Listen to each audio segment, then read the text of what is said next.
Good morning. Welcome to Huawei Digital Talent Summit. My name is Helen. I'm very glad to host your event today. As I say, this was very good to have the opportunity to meet each other in person, but of course, to keep doing it online, right?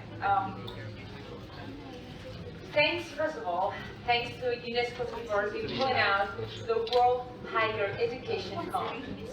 Today, we are joined by over 80 experts from UNESCO, from Huawei ICT Academy partners, and 10 seats for the Future Olympics. And why? Well, to discuss how to reinvent higher education for a sustainable future and how technology can play a role in that process. First of all, and to have a very official welcome, I would like to welcome here on stage Stefania Giannini. She is UNESCO Assistant Director General for Education, and she will be preparing this opening remark. She cannot stay here on site or online live, but she recorded a video for all of us. So let's have a look. Dear participants, dear friends, it's a great pleasure to me to welcome you all here on the eve of the UNESCO World Higher Education Conference. At the outset, let me really express my sincere gratitude to Huawei for your essential support to the organization of the Milestone Conference. The World Higher Education Conference 2022 convenes at a critical time as the world confronts mounting and interconnected threats and challenges. We are emerging from a global health pandemic that profoundly disrupted learning, teaching, and research in higher education universities and institutions worldwide. But it also acted as an accelerator of innovation in education. Everybody knows, with technology being the bridge to learning continuity for millions of students around the world. We now have to go the extra mile to bridge the global digital divide that left many behind and to integrate ICT-based solutions into higher education systems and programs. This is the key, not only for graduate employability. Digital technology can also contribute to creating more open, flexible, and connected higher education ecosystems, ones where knowledge, talent, and share across the borders to design sustainable solutions for the future. For these, wider and stronger partnership to share knowledge and resources across North and South are imperative. The challenge for higher education institutions now is to leverage the power of technology to leave no one behind. What does it mean? We need to make technology work for education, not the other way around. To steer the digital revolution on the path of equity, we have facilitated the development of a global declaration on connectivity in education that puts actually forward three main principles. Let me recall all of them. First is to center technology innovations on the most marginalized, those who are behind, really behind. Second is to expand investment in open, free, high-quality digital contents and platform. Quality and free access should go together. And the third point is to support innovation, pedagogical innovation, which is much very needed, especially now. Well, our ambition is for girls and boys to have access to connected digital devices and a supportive learning environment irrespective of social background or geographic location. It's also to ensure that students become responsible digital and global citizens. Grasping the opportunities that digital transformation brings is essential to the creation of inclusive and sustainable societies. Today, you have brought together experts, stakeholders to share lessons learned and best practices to plan for a better future together. I believe that this discussion will offer deeper insights into how to better reap the benefits of technology and provide quality education for all, keeping the human at the center of the process. I wish you a successful session today. Thank you very much. Thank you, Ms. Giannini. for calling out the importance of corporate template in driving digital divide and the digital transformation of the education. Now, I would like to invite Mr. Vincent Peng, Board Director of Senior VP from Huawei. Welcome. He's joining online. Welcome and thanks for joining us. Thank you. Good morning and good afternoon, ladies and gentlemen. This is Vincent from Huawei. I wish I could be on site. I could jump into the camera. I'm so much amused about Barcelona. Thank you for joining us today for the Digital Talent Summit. It's my pleasure to welcome you on behalf of Huawei. We have gathered here because we care about the future. And education is a key to build a sustainable future. I look forward to hearing your suggestions on this topic. And I will first share some of my thoughts. The COVID-19 pandemic has profoundly changed the way we learn. Digital learning has become the new norm.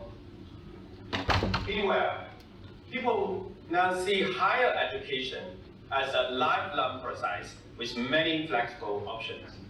As the distance learning makes studies more independent and fragmented, short online courses and micro-credentials are becoming more and more popular. People can quickly reskill themselves for new jobs, especially in digital domains. There are also increasing partnerships between enterprise and academia to help people get the professional training they need for the digital age. At Huawei, we are trying to do our part. Through Huawei ICT Academy, we are working with universities, partners, to develop dedicated courses for ICT knowledge. We now have about 2,000 Huawei ICT academics around the world, and we aim to train more than 1 million ICT professionals by 2024. The pandemic has also sped up digitalization and made it clear that we need to improve digital skills among vulnerable groups and make sure no one is left behind in the digital world. In Europe, for example, only 1/4 elderly have basic digital skills.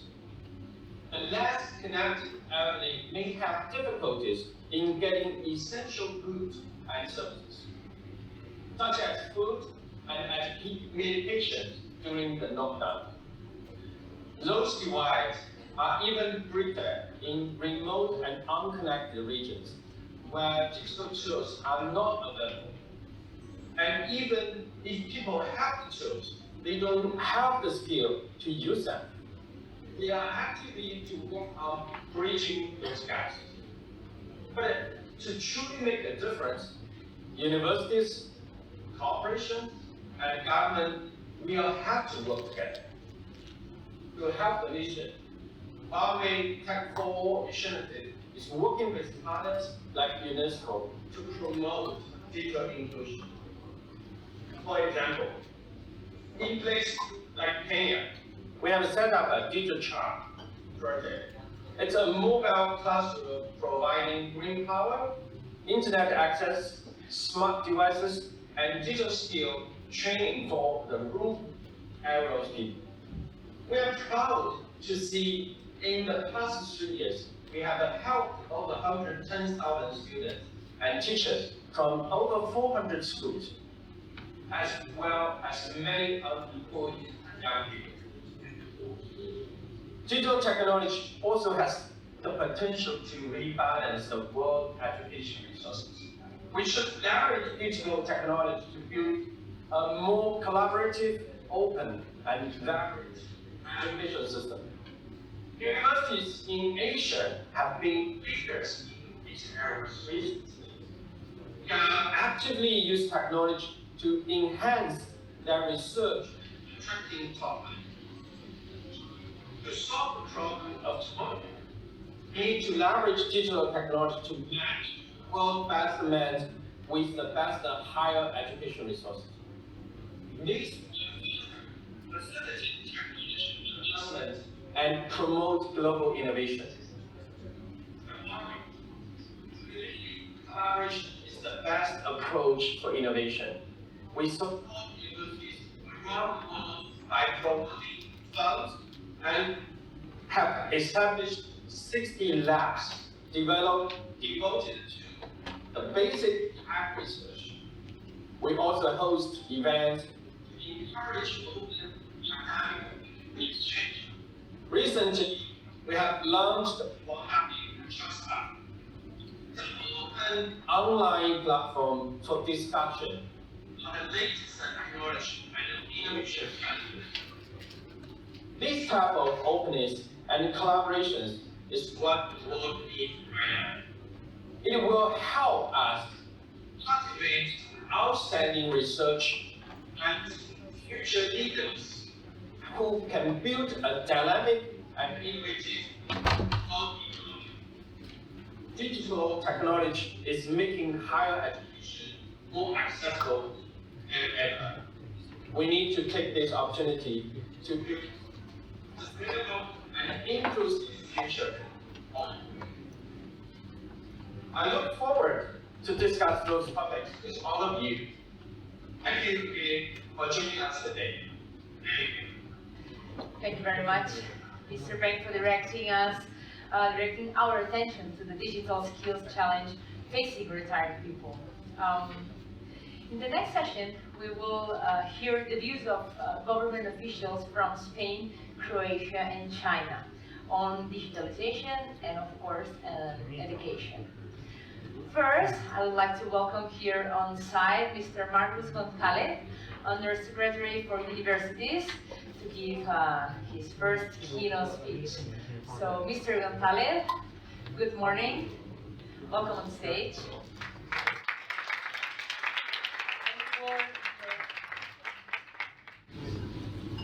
Good morning.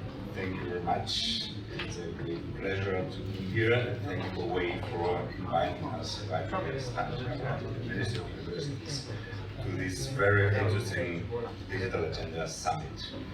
I will just tackle some issues that I think that are important for all governments, also for the Spanish government. And my speech will be short because there are different speakers in this keynote speech.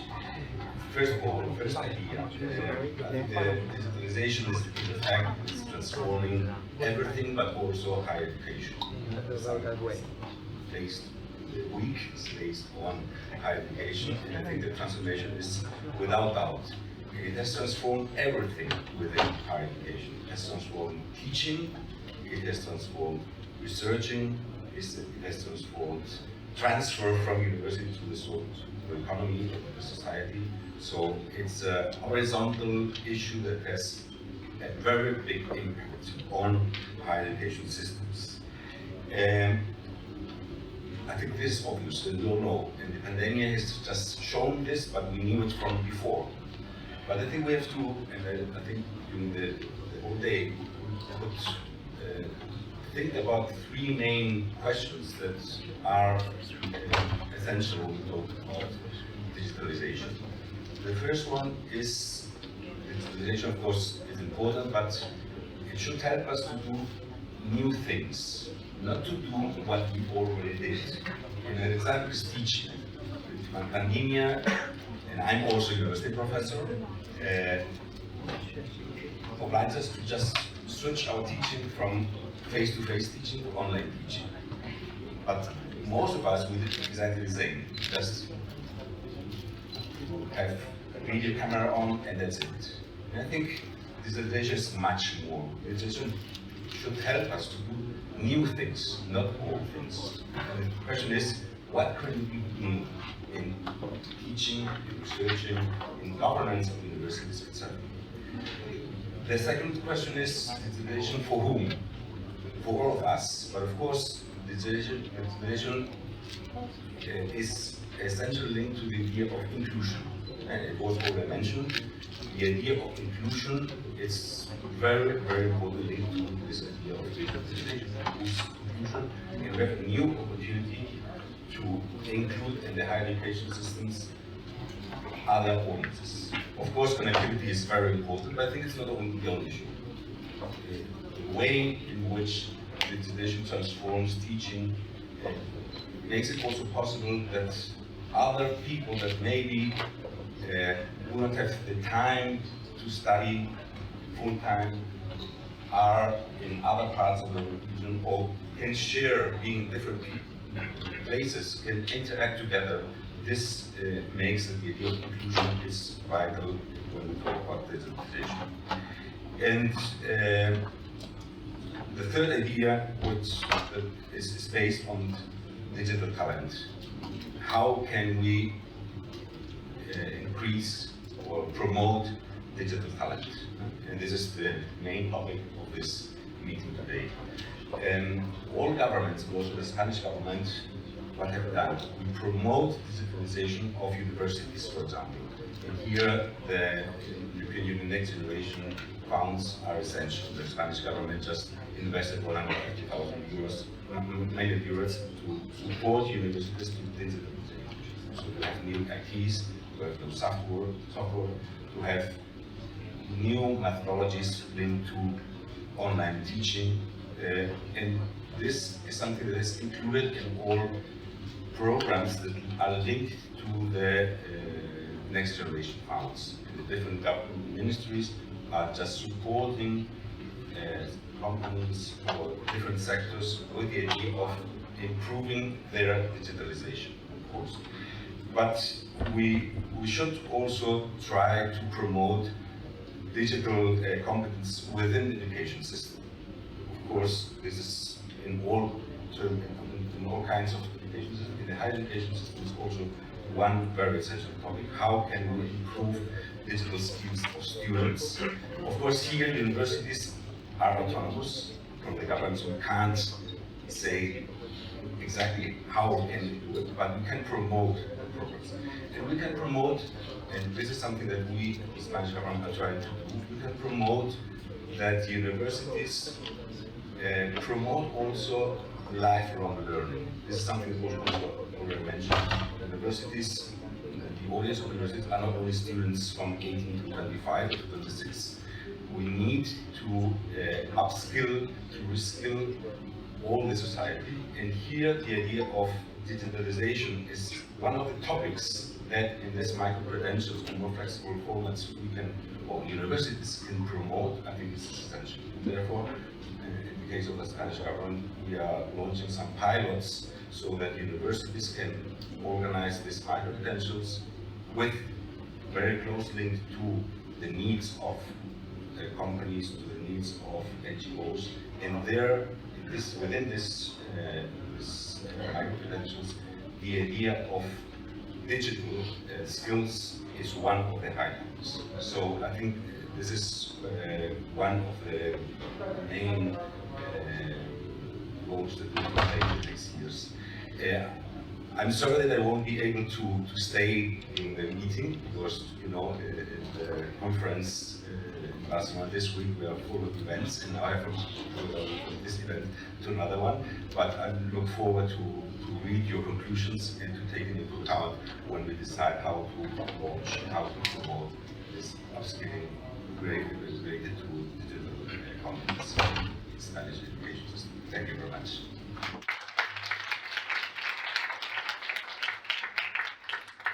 Thank you, Mr. Gonzalez, for your words. Now it's time to move from Spain to Croatia, because I would like to welcome here on stage for the next keynote to Ivica Suzak, State Secretary, Ministry of Science and Education of the Republic of Croatia. Thank you very much for being here on stage, Mr. Suzak, and the floor is yours. Thank you for inviting me. Ladies and gentlemen, dear participants, it gives me great pleasure to address you on behalf of the Minister of Science and Education in the Republic of Croatia and present our views on the importance in introducing digitalization in the education system.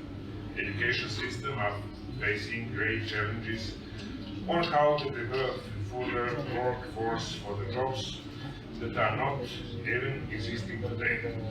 The National Recovery and Resilience Plan of the Republic of Croatia 2021-2026 includes digital transition of the economy, which will have positive impact on Croatia's long-term and sustainable development. An important aspect relates to the digitalization of the education system. Digitalization of school in Croatia started in 2015 with the e-school project. Its objective has been a comprehensive informatization of school operation processes and teaching processes, aimed at the creation of the digital mature schools for the 21st century. The e-school project has been recognized at the EU level as an example of the best practice. It established the foundations of the ICT network and proprietary infrastructure, encouraged the production of digital content and services, as well as prepared teachers by acquiring basic digital competencies. Further activities of the e-school project include securing ICT equipment with educational institutions, empowering educational institutions for implementation of mixed hybrid forms of teaching, support in development of digital competencies of staff, encouragement of research and experimentation in the application of digital technologies in learning and teaching processes, establishment of a digital education platform, development of open digital teaching resources, and support to the educational institutions in the field of the artificial intelligence. In the area of the higher education, since October 2021, the Ministry of Science and Education and OECD are implementing a project aimed at assessing digital maturity of higher education institutions in Croatia. It will provide the evidence base for large-scale investment into the infrastructure of higher education institutions. This investment has been allocated in the National Recovery and Resilience Plan of the Republic of Croatia, which combines with EU funding and Croatian state budget. I would like to emphasize the digital maturity of education institutions and digital competencies of teachers and students may reduce the impact of crisis on the education systems. However, the online learning during the COVID-19 crisis has shown that the level of digital maturity of education institutions is not always uniform. Consequently, it prevents access to quality education for students of lower socioeconomic background and students in less developed regions. Therefore, digital transformation of higher education institutions should be inclusive in order to decrease of the existing digital divide. To conclude, let me use the opportunity to thank Huawei for their innovation and the all activities implemented by Huawei in the area of digitalization and education, including the programs in Croatia. Your support through the donations during the fallback, the shattering earthquake in Croatia, and your efforts to enhance the digitalization of the education through the social programs such as Seeds for the Future, 1000 Dream and Huawei Scholarship have been greatly appreciated. We are looking forward to continue this debate and work actively on achieving the goals in the area of digitalization of education. Thank you very much. Thank you for your words, Mr. Suzak. Now we are continuing traveling from Croatia to China. I would like to welcome Mr. Qin Changwei, Secretary General, National Commission for the People's Republic of China for UNESCO. Mr. Qin Changwei will be joining us online, and he will speak Chinese. So for all of you, you can switch your translation device to the right channel. Remember, the channel 1 Spanish, channel 2 English, and of course channel 3 Chinese, but in that case you wanted it. So, Mr. Qin, good morning. Good morning, Mr. Helena Canadell.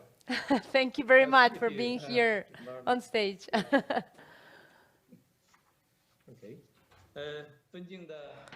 Distinguished UNESCO Assistant Director General for Education, Giannini, distinguished Vincent Peng, Board Director, Senior Vice President, Huawei, distinguished guests, ladies and gentlemen, I'm very honored to attend this Huawei Digital Talent Summit under the framework of UN World Higher Education Conference 2022 for our organization, and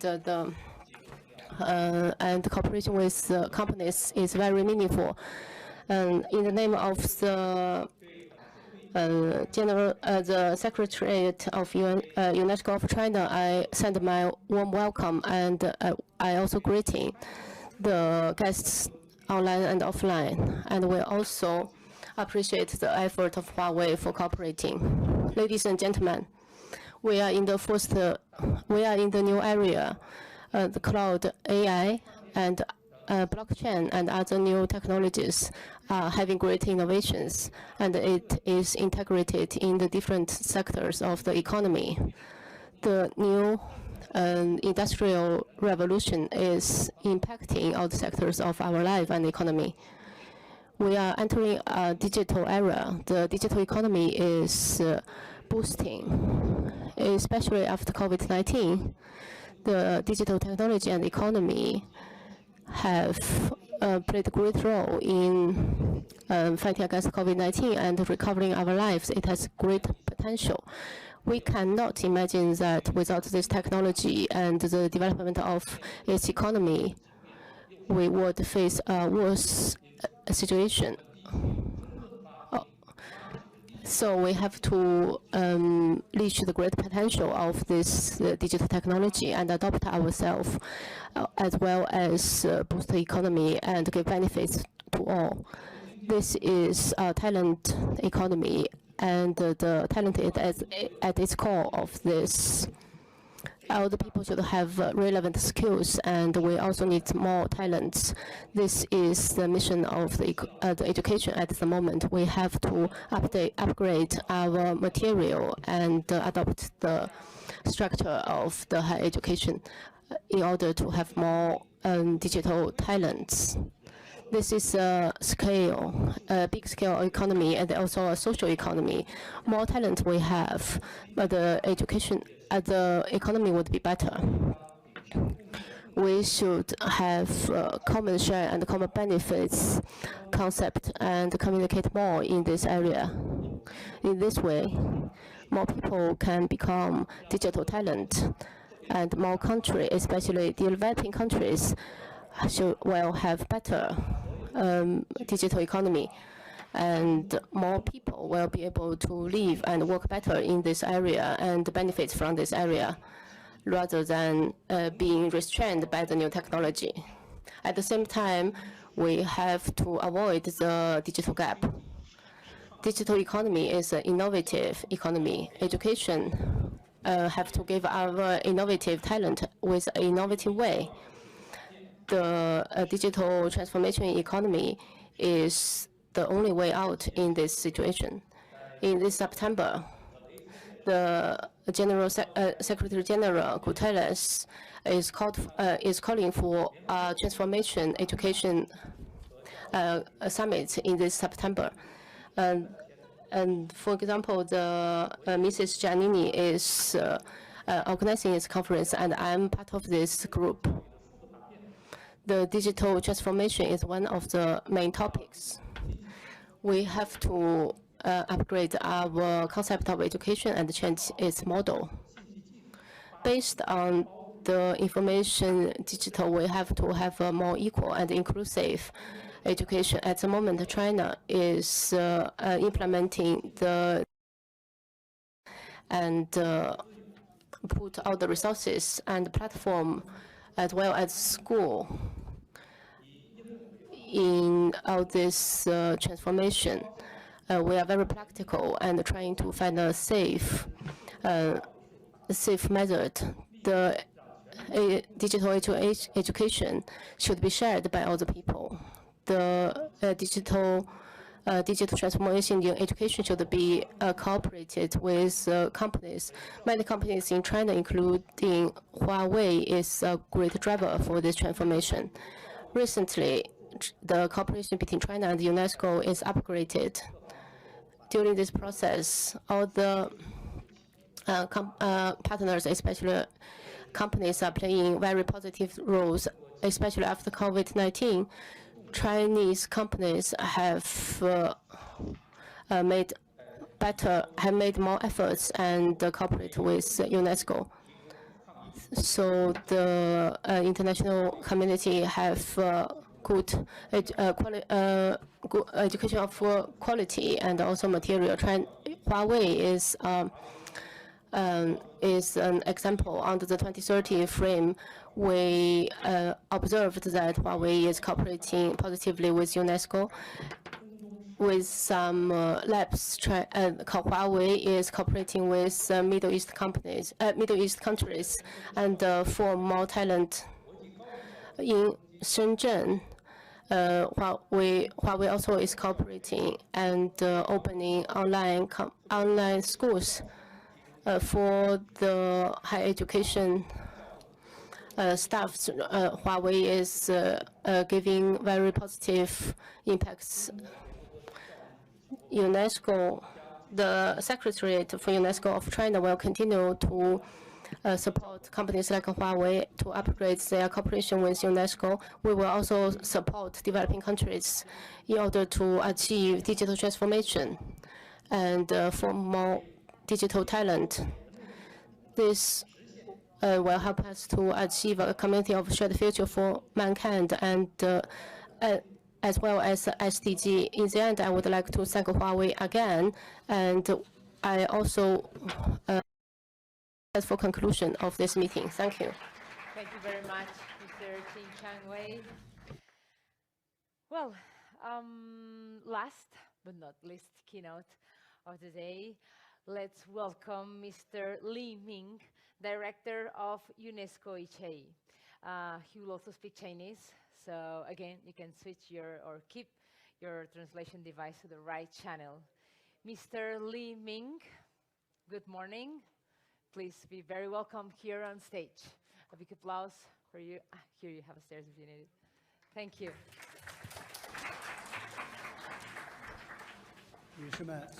Ladies and gentlemen, very thanks to the organizer to invite us to the Huawei Digital Talent Summit. We are organization from the UNESCO in Shenzhen, China. In the university, we would like to empower the staff, university staff of ICT skills, and we also focus on the digital transformation in universities. We are one of the leading ICT companies in the world, and we have always been cooperative with the UNESCO. Today's meeting, which is Huawei Digital Talent Meeting, is very beneficial for all the stakeholders to share their experience in the ICT sector and discuss the formation of talent. This is a very unique platform. Huawei and our center share the same goal, which is digital transformation. We have been cooperating with Huawei for many years. In the digital transformation of education, we have been learning and helping each other. This is a very positive partnership. In the December of 2019, our center has been cooperated with many companies and universities around the world, including Huawei, to have IOV. Our platform is in the cloud of Huawei. This we give the training material around the world. We also cooperate with Huawei. 14 of these courses are in our cloud, and we share these materials with our partner universities. Facing the challenges of COVID-19 education, we also released many courses in the digital transformation. Huawei has been helping us greatly during all the process. In the area of research, we also cooperate with Huawei and participate in areas in the white paper in Middle East countries, including Morocco, Tunisia, and South Africa. They will be republished soon. And in the competitions of ICT, we are also invited to participate. In this UNESCO World Higher Education Conference, using the platform of Huawei, we also promote our center, and in this way, you will see what we have been doing. In the future, our center is willing to cooperate more in Huawei in ICT areas, and it will be comprehensive cooperation. The inclusiveness and in the education should be explored more. By many means, we will help the educators and the university to achieve digital transformation. In this way, we will have a sustainable, inclusive, and equal world. We would like to make our effort. Thanks again to Huawei for inviting us, and I wish you a successful ending of this meeting. Thank you. Thank you very much, Mr. Li Ming. And thank you to all of you for your warm welcome and the initial information indicated. A big shout out for all the keynote speakers. Now, we are moving on to the first panel discussion of the day. I will be joined by Mr. Eric Li, CEO of Huawei Spain, Ms. Cristina Coulomb, Digital Future Society Director from Mobile World Capital, and Mr. Mark Garcia Tamayo, Senior Manager Workforce Advisory from EY Spain. Welcome to all of you. A big applause for all of them. It is a pleasure having you all here today. Take your seat. Thank you. Yes, of course. You can take your seat here.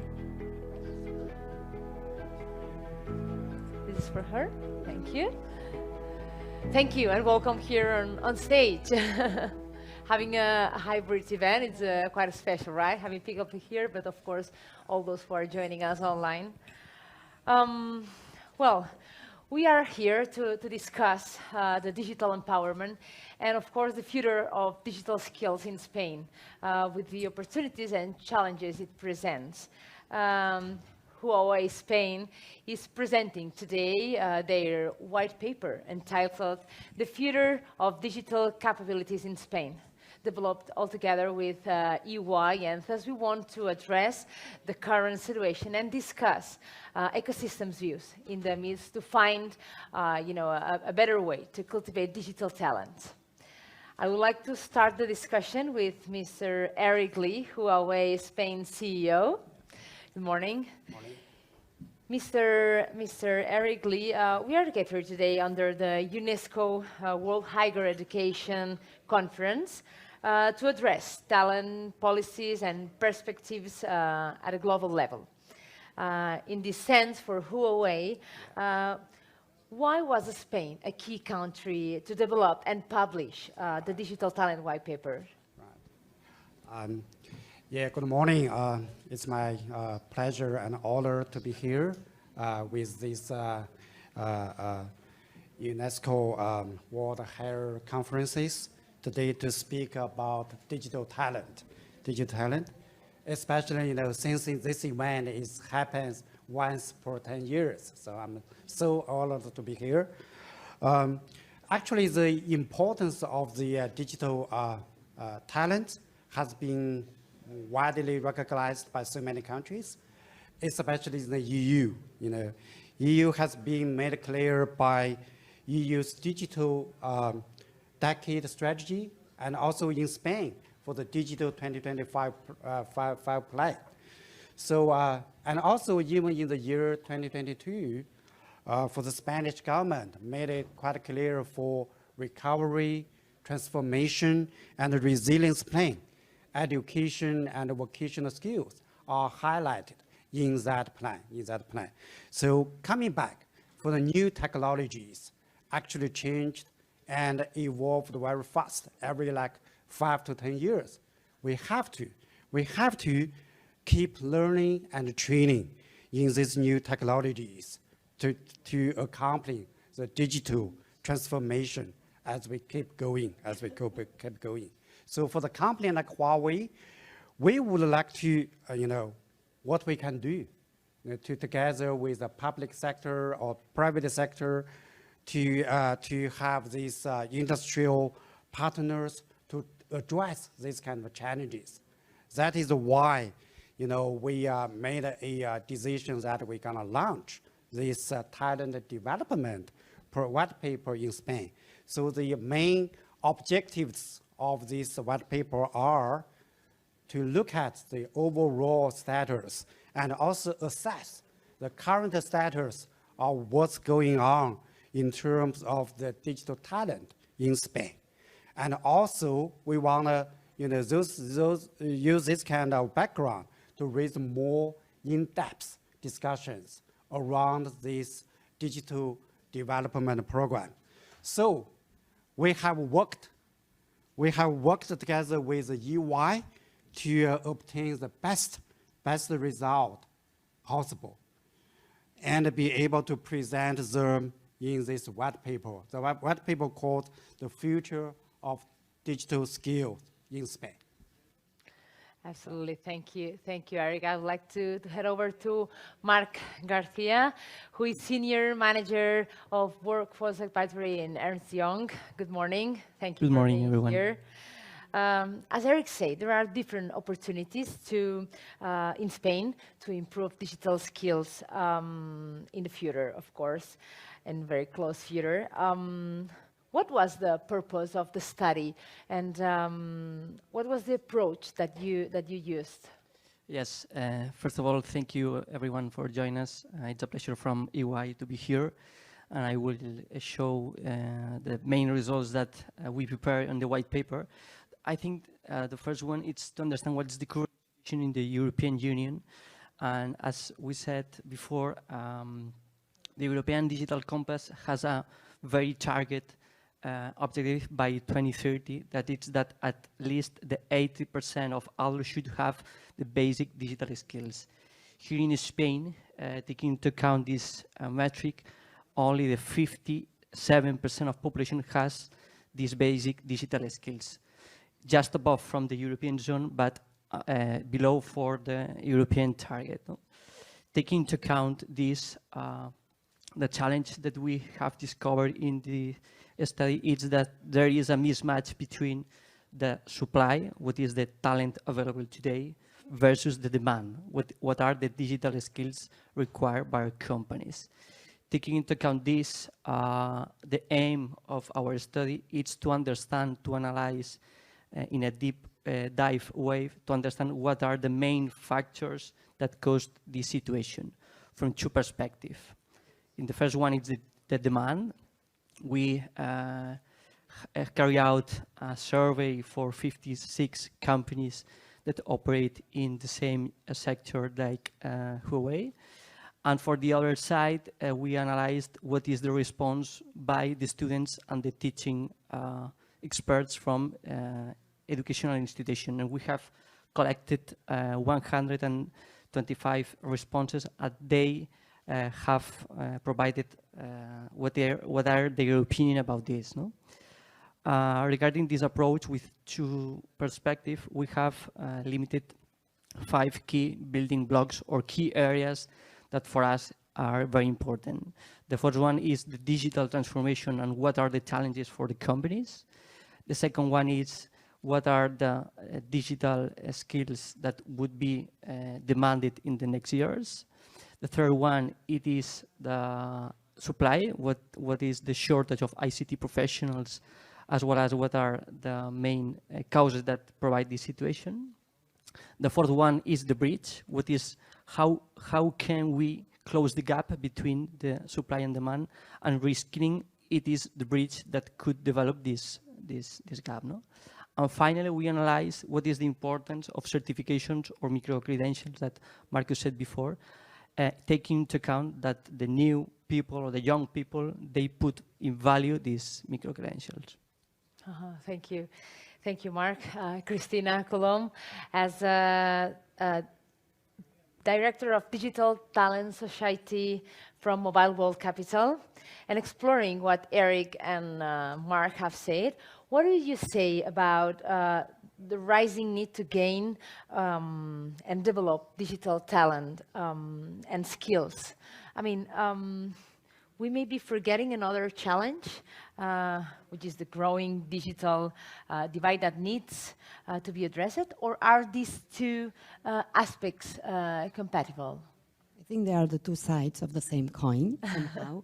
First of all, I also wanted to thank Eric Lee particularly and his team for inviting me, and it's an honor to be here in front of all of you, the audience, as you said, presentially, but also online, on behalf of Mobile World Capital Barcelona Foundation that I represent here today.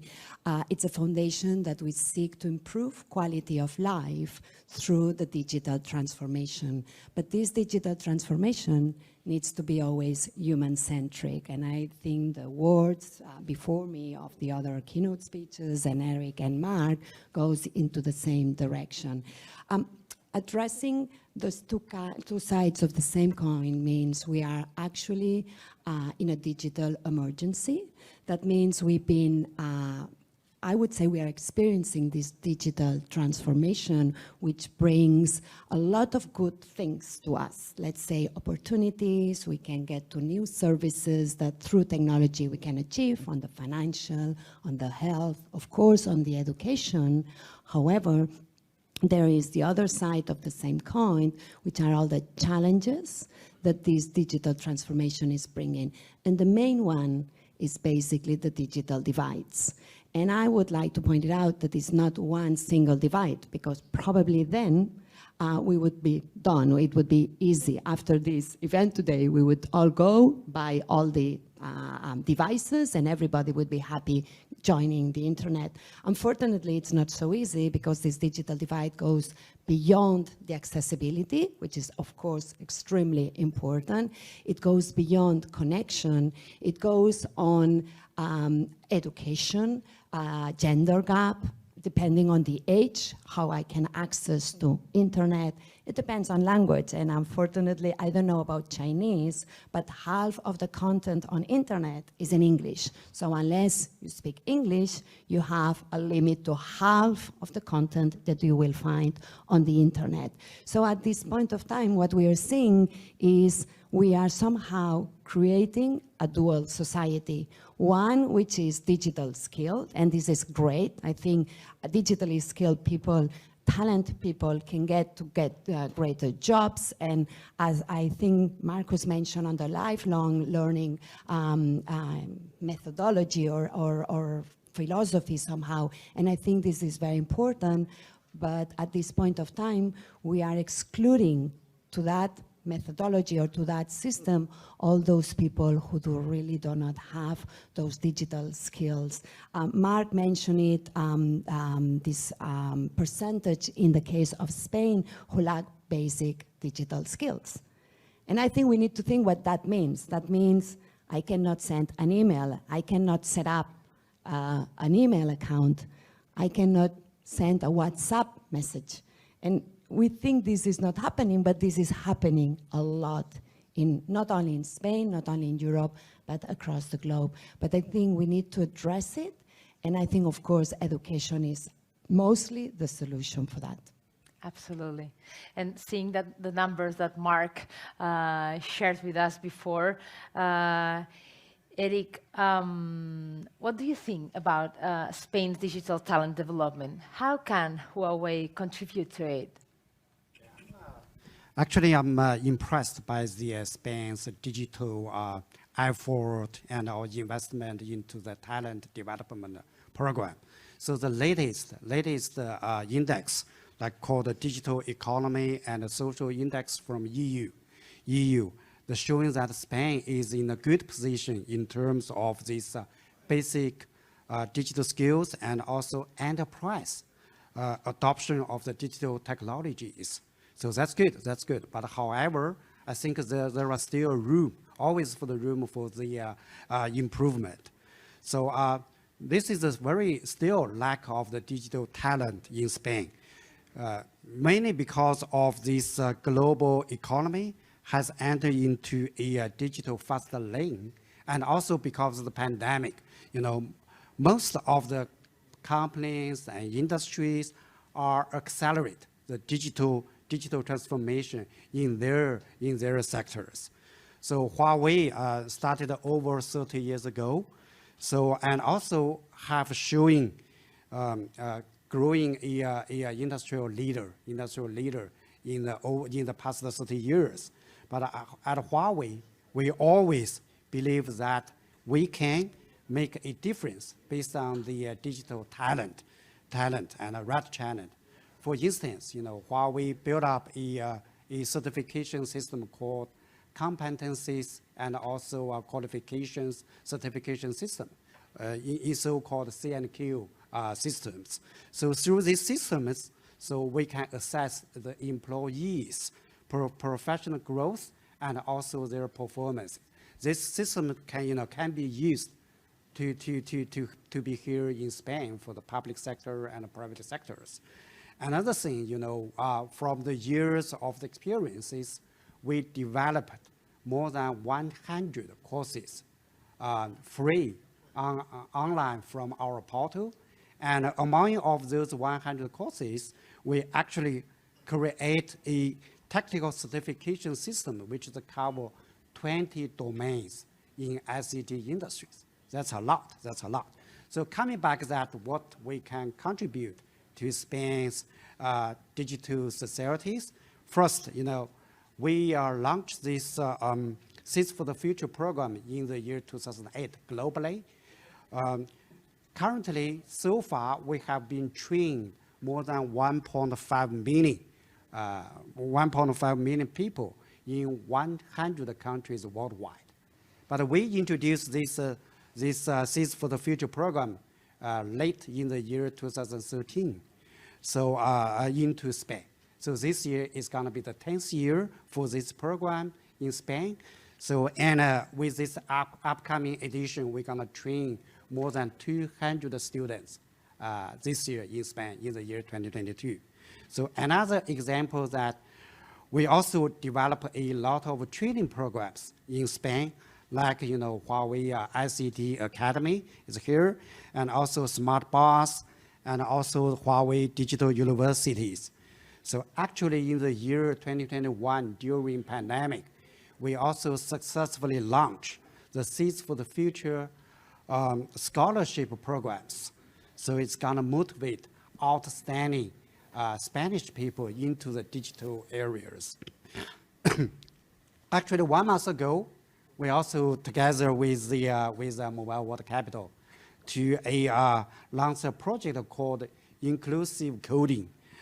This is a very special training program. This program are aiming at the people with or in vulnerable situations. So in Spain, to promote their capabilities in the labor market through this training in digital skills. So those are just a few examples for us, what we are doing in Spain to help our people and our the talents to be more like digitalized skills into their daily work and daily life. That's it. Mark, in your case or regarding your study, what are the key findings that you have drawn for this study? Which ones would you highlight and why? Yeah, as you can see in the screen, we have developed 10 key findings, but I would like to point out only 6 in order to provide you a good understanding of these ones. Huh? The first one for me, it's the exploitation of data. In Spain, we have a lot of small and medium companies, and the reality is very different versus the large corporate companies.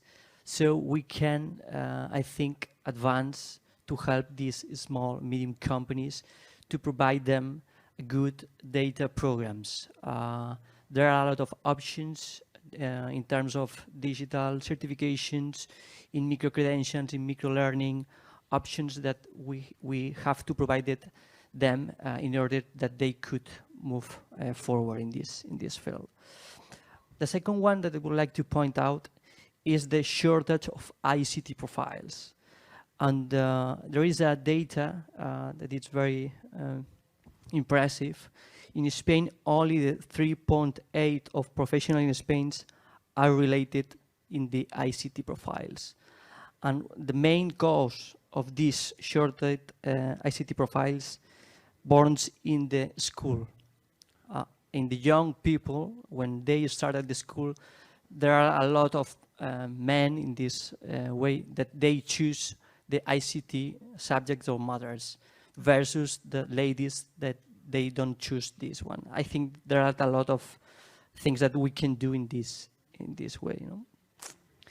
For this, it's very important to promote the collaboration between governments, companies, and institutional educators to promote this collaboration and act as a bridge in order to increase this percentage. You know?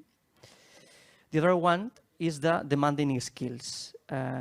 Taking into account the data obtained in our study, the most demanding digital skills are data analytics, data science, and robotic process automation. These cases are very relevant, and we have to increase these skills in order that the companies obtain the skills required in order to provide or to face their challenges. Another key finding that we would like to share with you, it's a good practice in order to avoid the shortage of ICT profiles, that it consists in hiring professionals from similar sectors and provide them the reskilling programs. Why? Because they have the similar technical base and they have transversal skills on which we could develop another ones. So I think it's a good alternative to start to take advantage of this kind of profiles.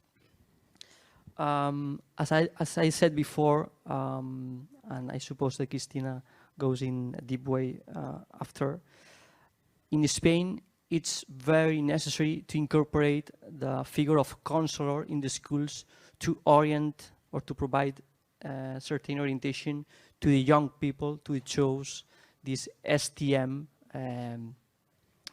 matters or signatures. Okay. There is a one data that surprised me a lot. That it's the 17% of companies surveyed affirm that the young people join to labor market, they do not have the level of preparation required of the organization.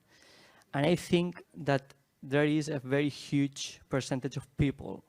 One step that could provide is the modernization of vocational training or formación profesional in Spain, that it could be a good alternative to reduce this gap. No?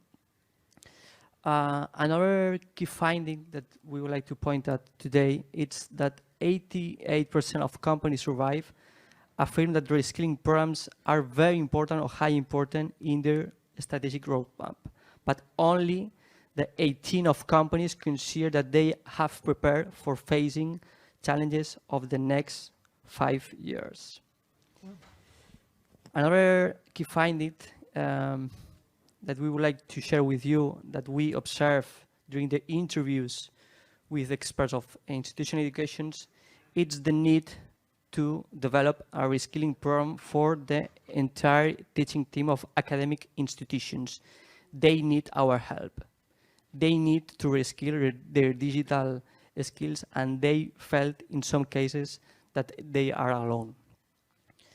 Finally, taking into account the certifications or micro-credentials that we talked before, the 80% of company highlighted that the certifications are very valuable when we are hiring young people, because they consider that could be an instrument for differentiation respecting the other people.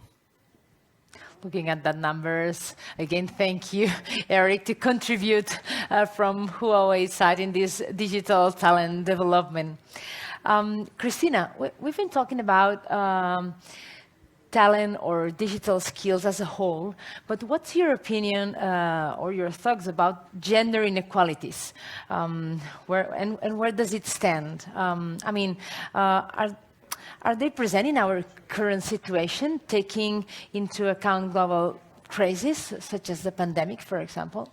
Yeah, well, I take a little bit as well as what Mark said about the importance of STEM disciplines and that we need to get into the girls, into the real young girls into that. And apologies if I get a bit passionate, but I think this is another of the big challenges, because gender inequalities have existed since we exist. Let's put it this way.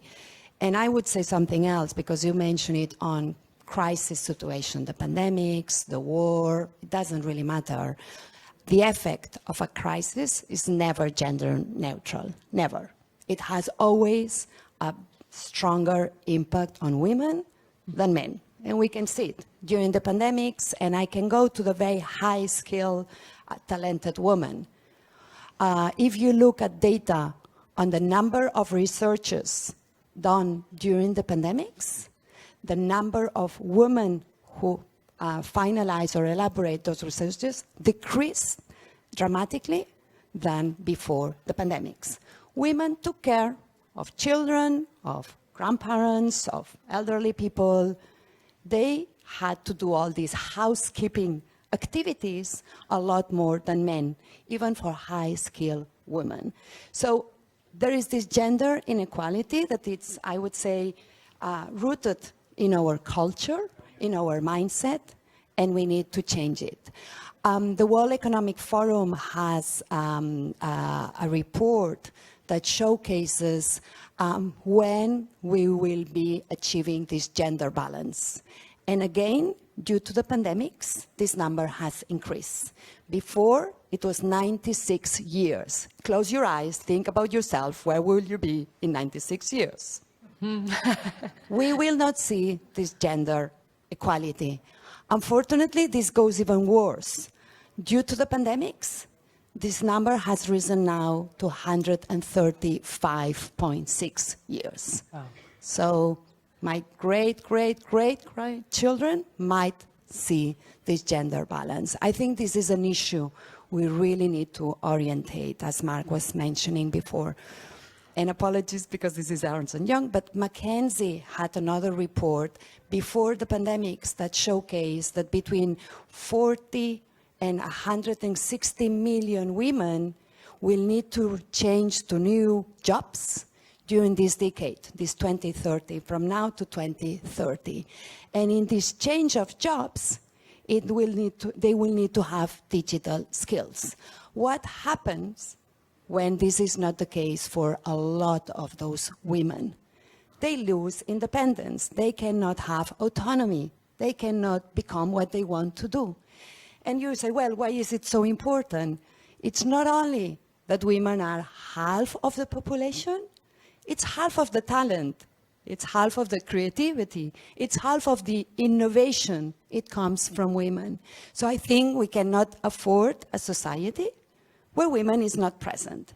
And even worse, in the technology sector, because it's everywhere. So sorry, women should be everywhere. But perhaps in other sectors, it doesn't change so much. But in technology, it makes us change. We communicate, we meet people, we travel through technology, we work through technology.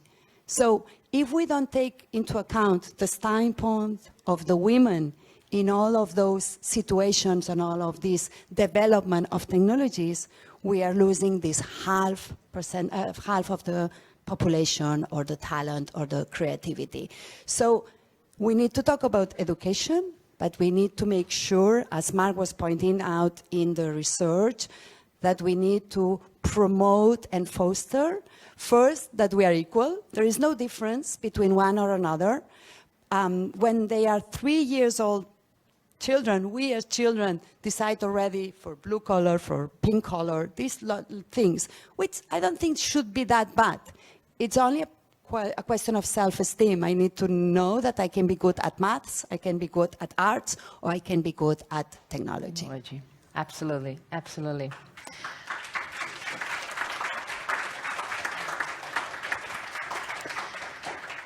Well, we are about to finish the first panel of the day, so I would like to close it with a 1-minute lightning round. I would like for all of you to share how public administrations, the tech industry, and the tech companies should be doing to cultivate and improve the digital sphere from yours and your company and your company's perspectives, of course. Mark, I would like to start with you. Okay, thank you. I think that there is an unprecedented opportunity to encourage the collaboration between the government and companies. So the government can act as a bridge, as we mentioned before, and they can encourage communication and promote the lifelong learning that Marcus said before. From corporate side, I think the first step that we can move is to incorporate the big data reskilling in order to provide the people the data that they need to grow. I think the data is important. I think the companies should have this step. From social perspective, I think that it's very important to give visibility of the potential of development of STEM professions in the school stage from a very early age. And it's important to inspire and motivate young people in order to choose these careers. And from the government perspective, I think that plays a key role in order to provide this fostering collaboration. And I think that the government could promote this lifelong learning throughout a lot of initiatives by maybe the modernization of vocational training, formación profesional. It could be the first step of a good story. Thank you, Mark. Cristina, what are your thoughts? I cannot add too much to what Mark was saying, because I also believe very, very strongly on public and private collaboration. I think the challenge is so complex and so huge. There is not one single state, not one single company, not one single society who can really address the challenge. So we really need to work together. And I think initiatives as the ones that Eric was mentioning before, where you can see that there are joint forces, are really the solution in order to shape a more inclusive and sustainable digital agenda. Absolutely. Last but not least, Eric, would like to know your thoughts. Yes, I think you know, this long-term digital talent development program needs to build up ecosystems, and need also lead collaborations between the public sector and the private sectors, like from government side, from university side, and also from business side. You know, this is going to be a long run. Huawei has already begun working with some of the institutions, like Spanish educational institutions and organizations, to support in building up this ecosystem. And also the second, as I said, that Huawei already built up a relatively entire technical certification systems. We can use this kind of technical certification systems to bring this system into Spain and generate more variety of the certification systems. As just Mark mentioned, that actually for the industry, for the digital talent, they actually very satisfied, or they are looking forward to that kind of technical certification system when they are doing a work, daily doing the work. So last but not least, you know, as also Winston Payne mentioned in the morning, our board of directors mentioned that openness and collaborations is what the world needs right now in order to leave no one behind in the digital world. So in Huawei, we look forward collaborating to continuing moving forward in this digital world. We continue doing that to bring more digital talent in Spain. We committed doing that. We are doing that. We will do that. Thank you. Absolutely. Thank you. Thank you very much to all of you. This is all the time that we have for this very, very interesting panel. Again, thank you very much to all of you, Eric, Mark, and Christina, for your time. A big applause to all of them. Thank you. Was an enriching discussion about digital talent in Spain and the future it holds. Thank you, of course. You can take your seats. There is much more information about within the white paper, the future of digital capabilities in Spain, developed by Huawei and EY. I encourage to all of you to visit huawei.com/es for the complete report. Again, thank you for all your attention. Now it's time for us to move to the second panel or round of speeches. Huawei has already launched digital skill white paper for the Asia Pacific, the Middle East, and the European regions. Huawei is actively working with universities and governmental organizations on its ICT academic programs. So today we are honored to invite speakers from Huawei universities and governmental organizations to share their own cases, new approaches, and achievement in digital talent grooming. First, I will give the word to Mr. Zhang Jing, Senior Director of Huawei Education Talent Ecosystems. He will talk about building talent ecosystems and improving digital skills. Welcome, Mr. Zhang Jing. Thank you very much for being here. Ladies and gentlemen, good morning. It's my great honor to be here to share with you about Huawei talent ecosystem. Before my speech, I would like to share with you our ICT magazine insight. You can take it on your people. We put all our successful stories, experience, the collaboration between enterprise universities. We hope something valuable for you can take away. Okay. Let's move. As a leading global provider of ICT infrastructure and smart devices, Huawei is committed to extending our ICT capability to various industries for supporting their digital transformation. According to Huawei Annual Report 2021, Huawei was the second largest global R&D investor. Over half of our employees are engaged in R&D. Our vision is to bring digital to every person, home, and organization for a fully connected, intelligent world. Currently, we are in the midst of the fourth technological revolution driven by 5G, AI, and big data. Huawei provides the innovative products, solutions, and services for global consumers, telecom carriers, and enterprise customers. Over 220 million Huawei devices for consumers have been equipped with the Harmony operating system. Huawei mobile service has become the third largest mobile application ecosystem in the world. Tests in 13 countries demonstrate that Huawei's 5G network provides the best user experience. At the Mobile World Congress 2021, Huawei's Blade AAU product won the Best Mobile Network Infrastructure Award from GSMA. Over 700 cities and 267 of the Fortune 500 companies have chosen Huawei for their digital transformation.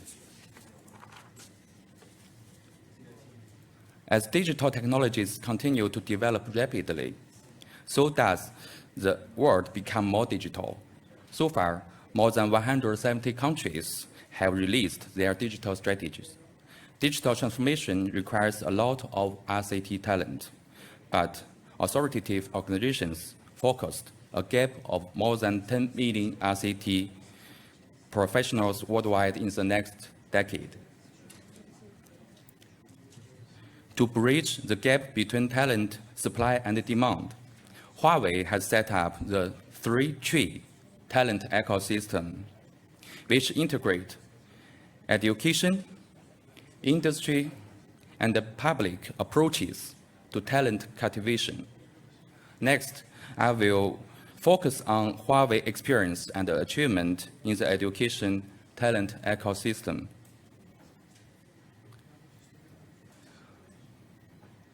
Huawei's education talent ecosystem builds the talent alliance, improves talent skills, develops talent standards, and promotes talent value. We have been working with universities and colleges, education authorities, and international education organizations to develop Huawei ICT academies, participate in education cooperation projects around the world, hold Huawei ICT competitions, and organize job fairs to cultivate ICT talent and benefit the ICT industry. In 2013, Huawei launched the Huawei ICT Academy, a global university enterprise collaboration project. So far, Huawei has established ICT academies globally with more than 2,000 universities and colleges. We now have over 2,000 Huawei ICT academies, training over 7,000 teachers and 150,000 students in year 2021. Huawei ICT academies provide high-quality teaching courses for teachers, including introductory, practical, and professional courses. We have also worked with professors to develop the dedicated teaching materials for Huawei ICT academies. Every year, we hold activities such as Teachers Forum, Annual College Meeting, Education Summit, and Principals Forum to exchange ideas and share cutting-edge ICT technology. The knowledge needs to be constantly updated. So next, please. Professionals can improve their digital skills through Huawei certification. There are 3 certification levels. We are offering ACIA, HCIP, and ACIE, covering more than 100 certification subjects in 23 technical fields, such as datacom, AI, 5G, big data, and operating systems. By the end of 2021, we had certified more than 550,000 professionals and 17,000 ACIEs. To match Huawei ICT Academy talent pool with industry demands, Huawei holds ICT talent job fairs worldwide every year. We invite key local enterprises and industry partners to attend the job fair, bridging talent supply and demand. For example, last year in Brazil, Huawei launched the online job fair platform. Over 4,300 participants have joined, and globally, Huawei has made over 60 job fairs with 15,000 college students in year 2021. 2,000 of them got offers. Huawei ICT Talent Job Fair helps students find other opportunities. We will keep investing on these activities. Okay. We have also built an international competition and communication platform for teachers and students in universities and colleges around the world. The Huawei ICT competition. Since the first competition in 2015, we've seen more and more countries and participants involved. Currently, the 6th Huawei ICT competition is ongoing. It has attracted 150,000 students from more than 2,000 universities and colleges from 85 countries and regions. Also, more than 60 national leaders and senior government officials have shared their opinions during our opening and awarding ceremonies. To achieve global education equality and share education resources, Huawei has launched a comprehensive one-stop service platform. We call it Huawei Talent. By the end of 2021, Huawei Talent was available in over 170 countries and regions. In the past 3 years, we have launched over 260 online courses, providing online learning for more than 1.2 million Chinese. The platform offers multiple learning methods, such as cloud-based online lab, live classes, and mock exams, making sure that students can learn through both theory and practice. To bridge the gap between talent supply and demand in digital area, Huawei builds Talent Alliance, improves talent skills, develops talent standard, and promotes talent value to help world become more digital. In the future, we are looking forward to working with universities, education organizations, government agencies in various countries to improve digital skills for a better future. Thank you for your attention. Thank you, Mr. Zhang Jing. Thank you for your wonderful explanation. Now, let's hear from Mr. Virahadi Kusuma, Rector of Institute Technology Bandung. She will join us on live, and she will present long collaboration with Huawei and suggestions to the collaboration among industry, education, and government. Good morning, Ms. Virahadi Kusuma. Hello. Hello, everyone. We are very sorry we cannot join all of you in beautiful Barcelona. We are in Bandung, Indonesia. I'm Reini Virahadi Kusuma. I'm the Rector of Institute Technology Bandung. I would like first briefly introduce about our institution. Institute Technology Bandung, or we are known as ITB.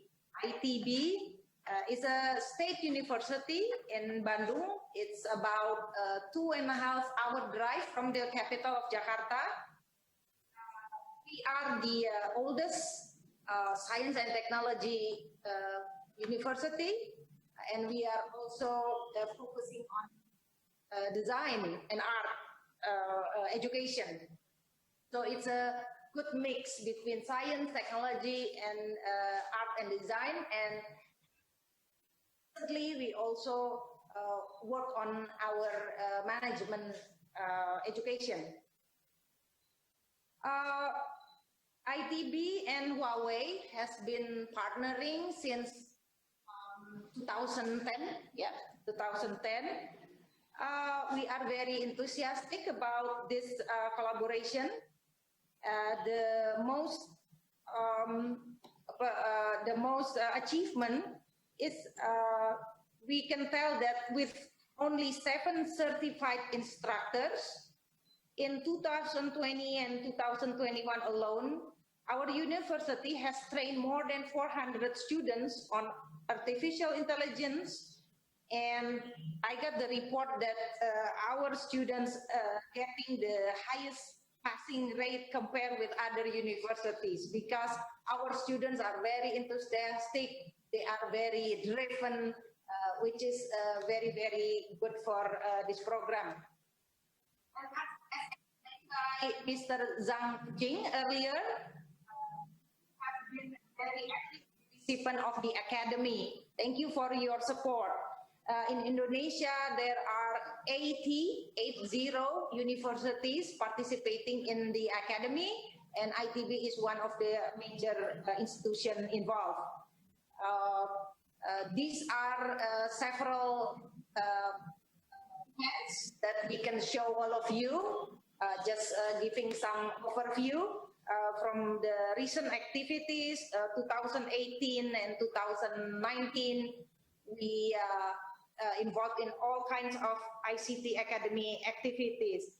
And we would like to give you highlights in 2020. Maybe we can move to the slide on competition. So since 2018, Huawei ICT competition, ITB participate and win the award, thank God, yeah, Alhamdulillah. In the national level, we achieved the first winner, and also in 2018, third place regional, final, and the most recent competition in 2020, our students won the regional final for both network and cloud track, and also the global final, and got grand prize double championship award for both network and cloud. So we are very proud of our students, and we are going to nurture this collaboration, and we are going to always support. So I'm as the management of Institute Teknologi Bandung, we understand that it takes persistence, patience, and commitment. And it is also very important to support our students and our lecturers to develop their skills. So we acknowledge very much the importance of the program that provided by Huawei, the Academy. We thank you, we appreciate for your attention to Indonesia's development. So we understand that our task in university cannot be very effective without the support from the industry. So we are very fortunate to have Huawei as our partner. Again, we would like to extend our gratitude and support for the continuance of this collaboration, not just with Huawei, but with other universities in the region of Asia Pacific. That is briefly what we can tell about ITB. Look forward to meeting all of you soon in next or future activities. Assalamualaikum warahmatullahi wabarakatuh.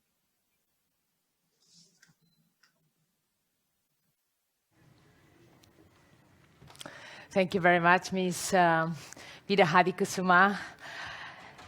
Now, let's come back here on stage, and I would like to welcome and please ask his presence here with me on stage to Dr. Héctor Benítez.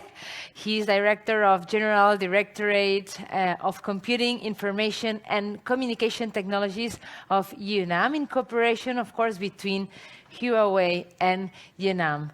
Dr. Benítez, muy buenos días, good morning.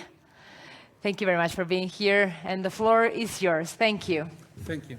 I believe I got 7 minutes and my talk will be very fast. Firstly, I would like to introduce UNAM. UNAM is a university at Mexico. It's the largest university in Mexico. I'm going to remove my mask. Yeah, thank you. UNAM, as I told you, is the largest university in Mexico, National Autonomous University of Mexico. We got something like 300,000 students and 30,000 academics. We produce more or less something like 40% of our research program in Mexico is being produced at UNAM. Then it's one of the largest universities in Mexico. What we've been doing with Huawei is, the next slide, please. Thank you. It's an alliance. In 2020, we've been addressed by the Mexican government in order to produce an alliance around artificial intelligence with 2 topics. Please, the next one. Thank you. Training and donation. Firstly, Huawei donate to Mexico and at UNAM, of course, an equipment based upon artificial intelligence in order to analyze data in high-performance computing using neural networks devices. We focused with the Mexican government in order to produce an alliance with triple allies between the Mexican government, the private sector, and the universities. Please, the next one. And of course, we use the academic structure from Huawei in order to develop 2 meetings, in order to find the key people within Mexico to resolve several problems in, how I would say, in a transversal way. How we solve the problems based upon artificial intelligence, we establish several groups based upon sociologists, computer science technologies, professionals, and academics, and all working together to solve a social problem. One of the key problems that we solved, for instance, was how to cultivate strawberries in a special part in Mexico, how to develop cleaner water in Mexico as well. And nowadays, we already have 10 projects moving forward in that direction. Please, the next one. And in terms of this alliance, we're working with several parts of Mexican government, for instance, the Ministry of External Relationships. And we are now working with a second proposal in order to integrate a new proposal, I would say that, to find another kind of groups working together in order to resolve problems. But now we are very pleased to announce that we are putting some more money in order to attract young people, students mainly, in order to develop their own results. Please, the next one. And the first one was in 2021, and the second one will be in 2022, sorry. And the government, as I told you, is the federal government from Mexico, Huawei, and other companies, small companies in Mexico, and as well the university, UNAM. All of them working together, or all of us working together in order to solve problems, specific problems, transdisciplinary problems that are affecting Mexico. And as one of the colleagues was saying before, we are very focused in order to involve an agenda as well, in order to integrate women into that area. STEAM for us is very important. We got a lack of opportunity. We found that we got a lack of opportunities for women from mathematics, from physics, of course, and engineering, and how to develop. We find that we need to go into the first basic education in order to have more women involved into these areas, saying that we are trying to involve young women, some like 15, 16 years old, in order to be part of this work. You may say that how can you integrate women or children in such a young age in order to solve problems? Well, it's a real challenge, but it's put in our proposal in order to develop the whole idea of this ecosystem in terms of agenda. Please, the next one. The participation of UNAM is to promote, is to give spaces for this lab that Huawei donate to the Mexican government, and the Mexican government donate to UNAM. And of course, we create another degree, which is a data science degree. And within this degree, we integrate the lab. Please, the next one. And the other support is mainly the Mexican government and some private sector companies who donate some money in order to give grants to the students. We are using for these grants something like, I would say, $1 million, I think, in our budget for this year, in order to give some grants to the students and to integrate something like 100 students around Mexico. The next one. And of course, we are working with Huawei in this Huawei academic profile. in Mexico is very important, and I think around the world as well, in order to create this certification issue that young professionals are coming around these degrees with a very strong background in mathematics and physics and engineering, but they don't have the qualification needed in order to integrate to several companies, and it's necessary to develop their own skills in order to integrate to these specific jobs in this new era of certification. It's a challenge for our universities in Mexico how to integrate certification in order to do not lose the students in the first steps of their new professional career. And I think that's it for me. Thank you very much for listening, and thank you to Huawei to invite us here. Thanks. Thank you. Thank you, Dr. Benitez, for sharing all the information. Now, time to continue. We will hear from Mr. Luis de Acevedo, Managing Director of Fundación Estatal para la Formación en el Empleo. Señor de Acevedo, Mr. de Acevedo, the floor is yours. Be very welcome on stage. Thank you. Pues hola, buenos días a todas y a todos. Muchísimas very much to Huawei for inviting me to this presentation about the education. I'm the managing director in Spain. We are in charge of the training of all the employees for the public sectors with 3 initiatives for the training in the public sector for more than 4 million employees. More than 1 million people. We have public cooperation between the public, and it's to digitalizate, and we train more than 4 million employees. I would like to share, as an expert in training, our doubts.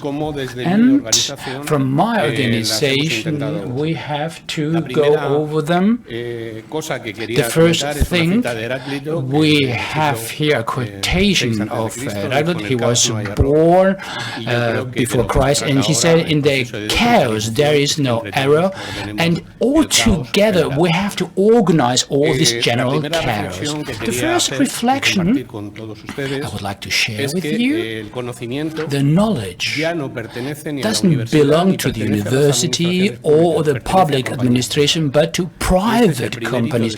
That's the first milestone in this center. We have to analyze the paradigm has changed substantially. Examples, we have mandarins with patents, with 5G, genetically modified products. We all have the private sector and not the administration, neither the universities. Second reflection, thought I would like to share. We cannot allow this digital divide. If we maintain this divide in the territories, in genders, then we will have seen unpleasant situations for all those who will be out of this digitalization. We need a change of model of the public administration we have to fulfill. We have to guarantee good training so that our citizens will take consciously good decisions for them. We have to control the algorithm, very important. We shouldn't leave somebody else. There are some algorithms who are working, who are very good for our citizenship, and we have to control these, and also to change the role without the technologies and the companies in this sector in order to be the translators of how to cooperate with them. We will have a problem in the digital divide within sectors, territories, and the size size of the company. Digital transformation doesn't go to the middle and small companies. Compared to the big companies, we have the means. The role of the major companies have to change dramatically. They have to be responsible of their ecosystems of talents. That means they have to support quality in their employment in order to participate in their ecosystems, because the possibility of growing of the public sector, how to take not only digital talent, but all these companies which may employ the best in all sectors.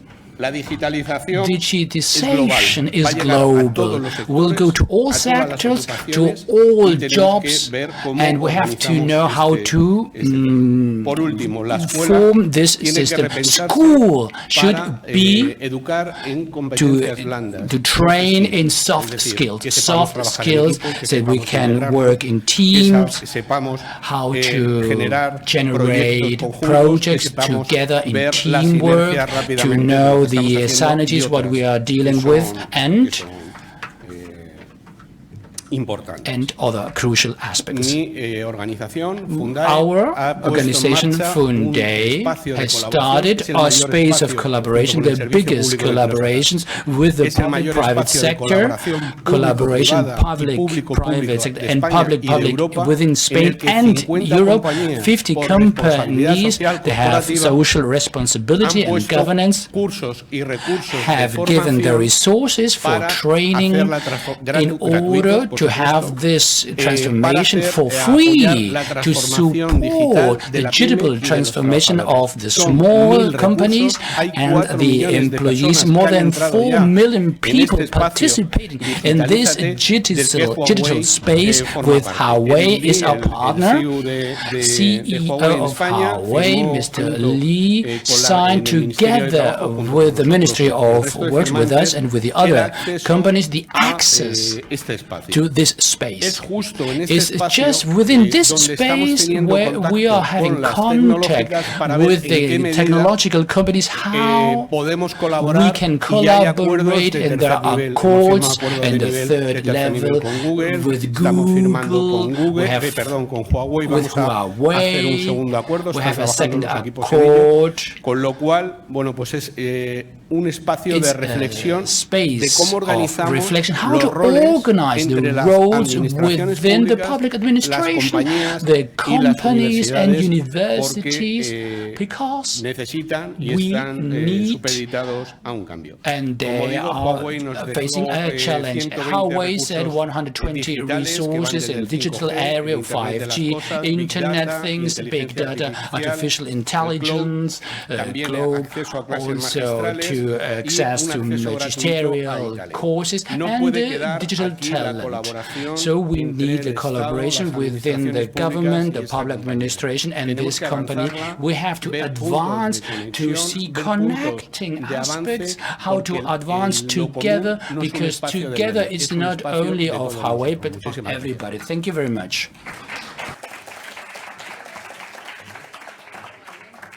Thank you very much for all this information.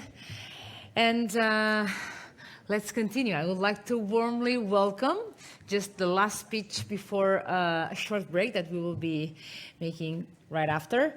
But now, a very big welcome to Professor Paulinus Chijoke from National Commission for Colleges of Education in Nigeria. He will share his opinion on ICT talent cultivation. So, no more words. Please, Professor Paulinus Chijoke, whenever you want. The stage is yours. Thank you very much.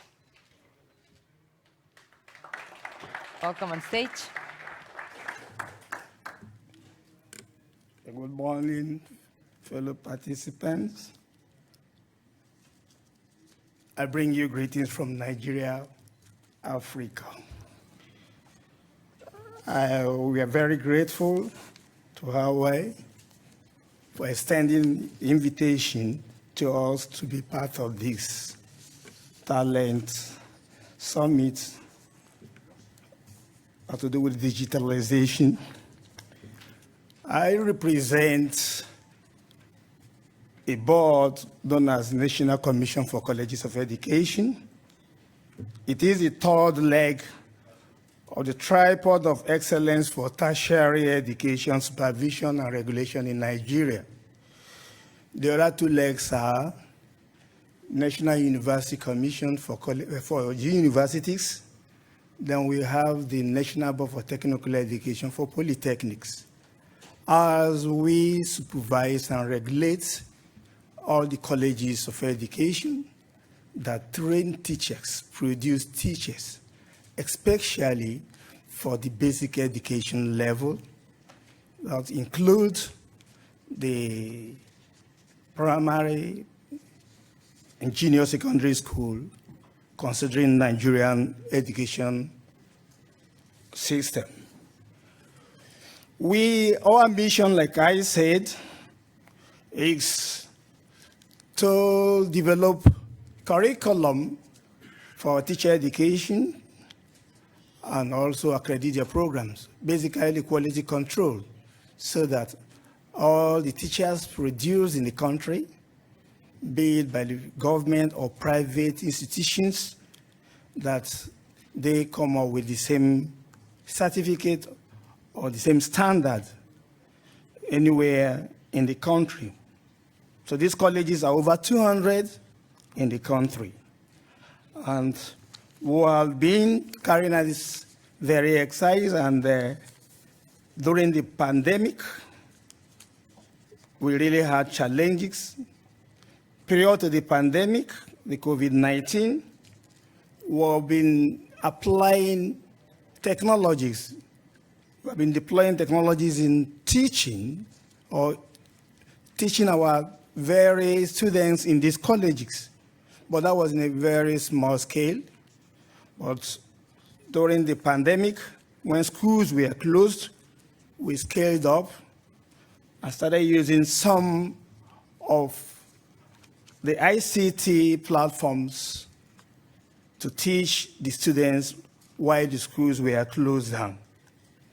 We were able to do that, sustain it for some time, until when we say the pandemic relaxed. Now I can talk about the post-pandemic era. So we all know that today there's a great and accelerated digital transformations across human endeavors, with education being the most impacted. So what we have done presently, or what we are doing now, is a kind of blended approach. But the gains we achieved during the pandemic using digital technology, online teaching, we've decided to scale up more, to upgrade that, because we have seen the very good gains in using technology in teaching.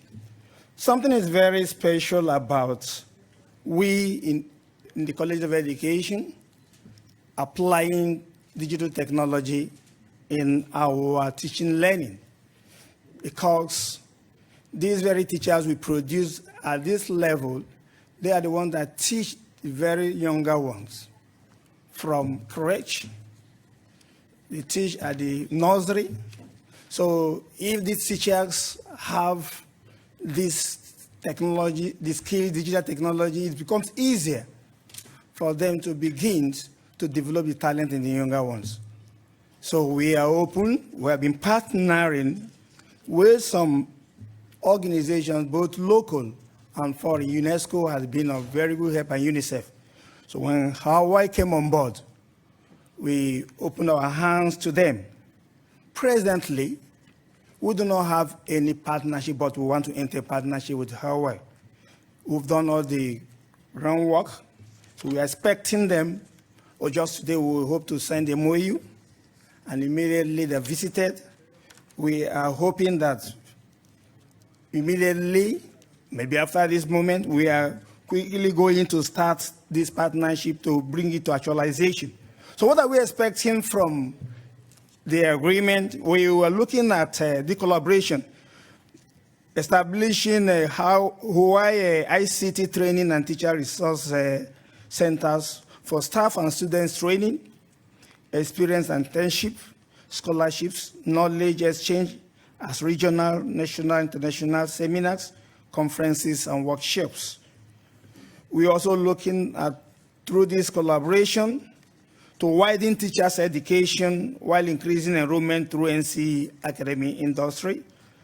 We're also looking at financing ICT infrastructure for our colleges and lifelong and computer education in our colleges. Again, we are looking at expanding e-learning and create demands for higher education quality and curricular context. So the collaboration will be in 3 categories: ICT infrastructure, technology, and administrative. We have challenges which we believe will not hinder this partnership. We have challenges already that we are tackling with. We have limited ICT infrastructure in our colleges. We have limited finances. We have limited financial resources to carry out ICT training. We also have high cost of ICT devices.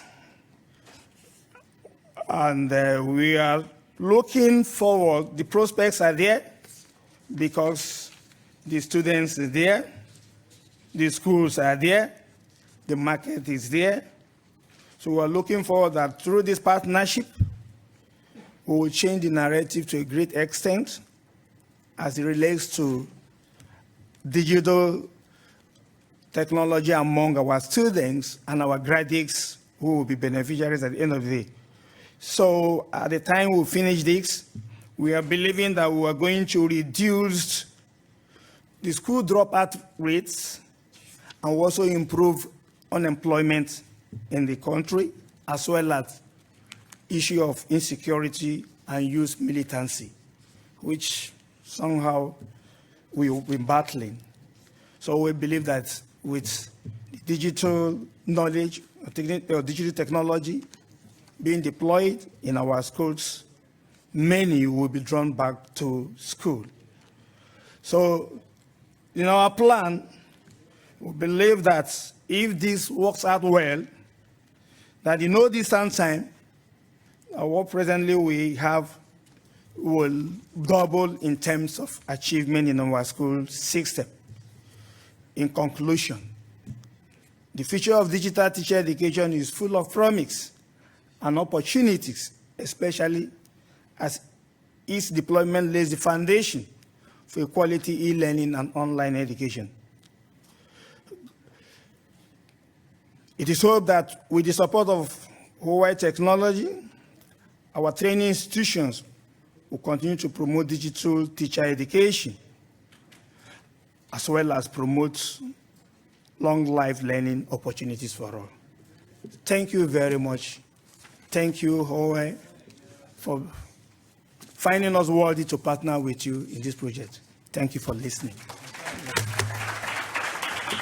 Thank you very much, Professor Paulinus. Okay, and as I promised, now time for a short break. So time for stretch your legs, grab a coffee, talk to each other, of course, trying to keep in your networking, and see you back here in 10 minutes just to continue with the last speeches and the rest of the event. Thank you, and see you then. Take care.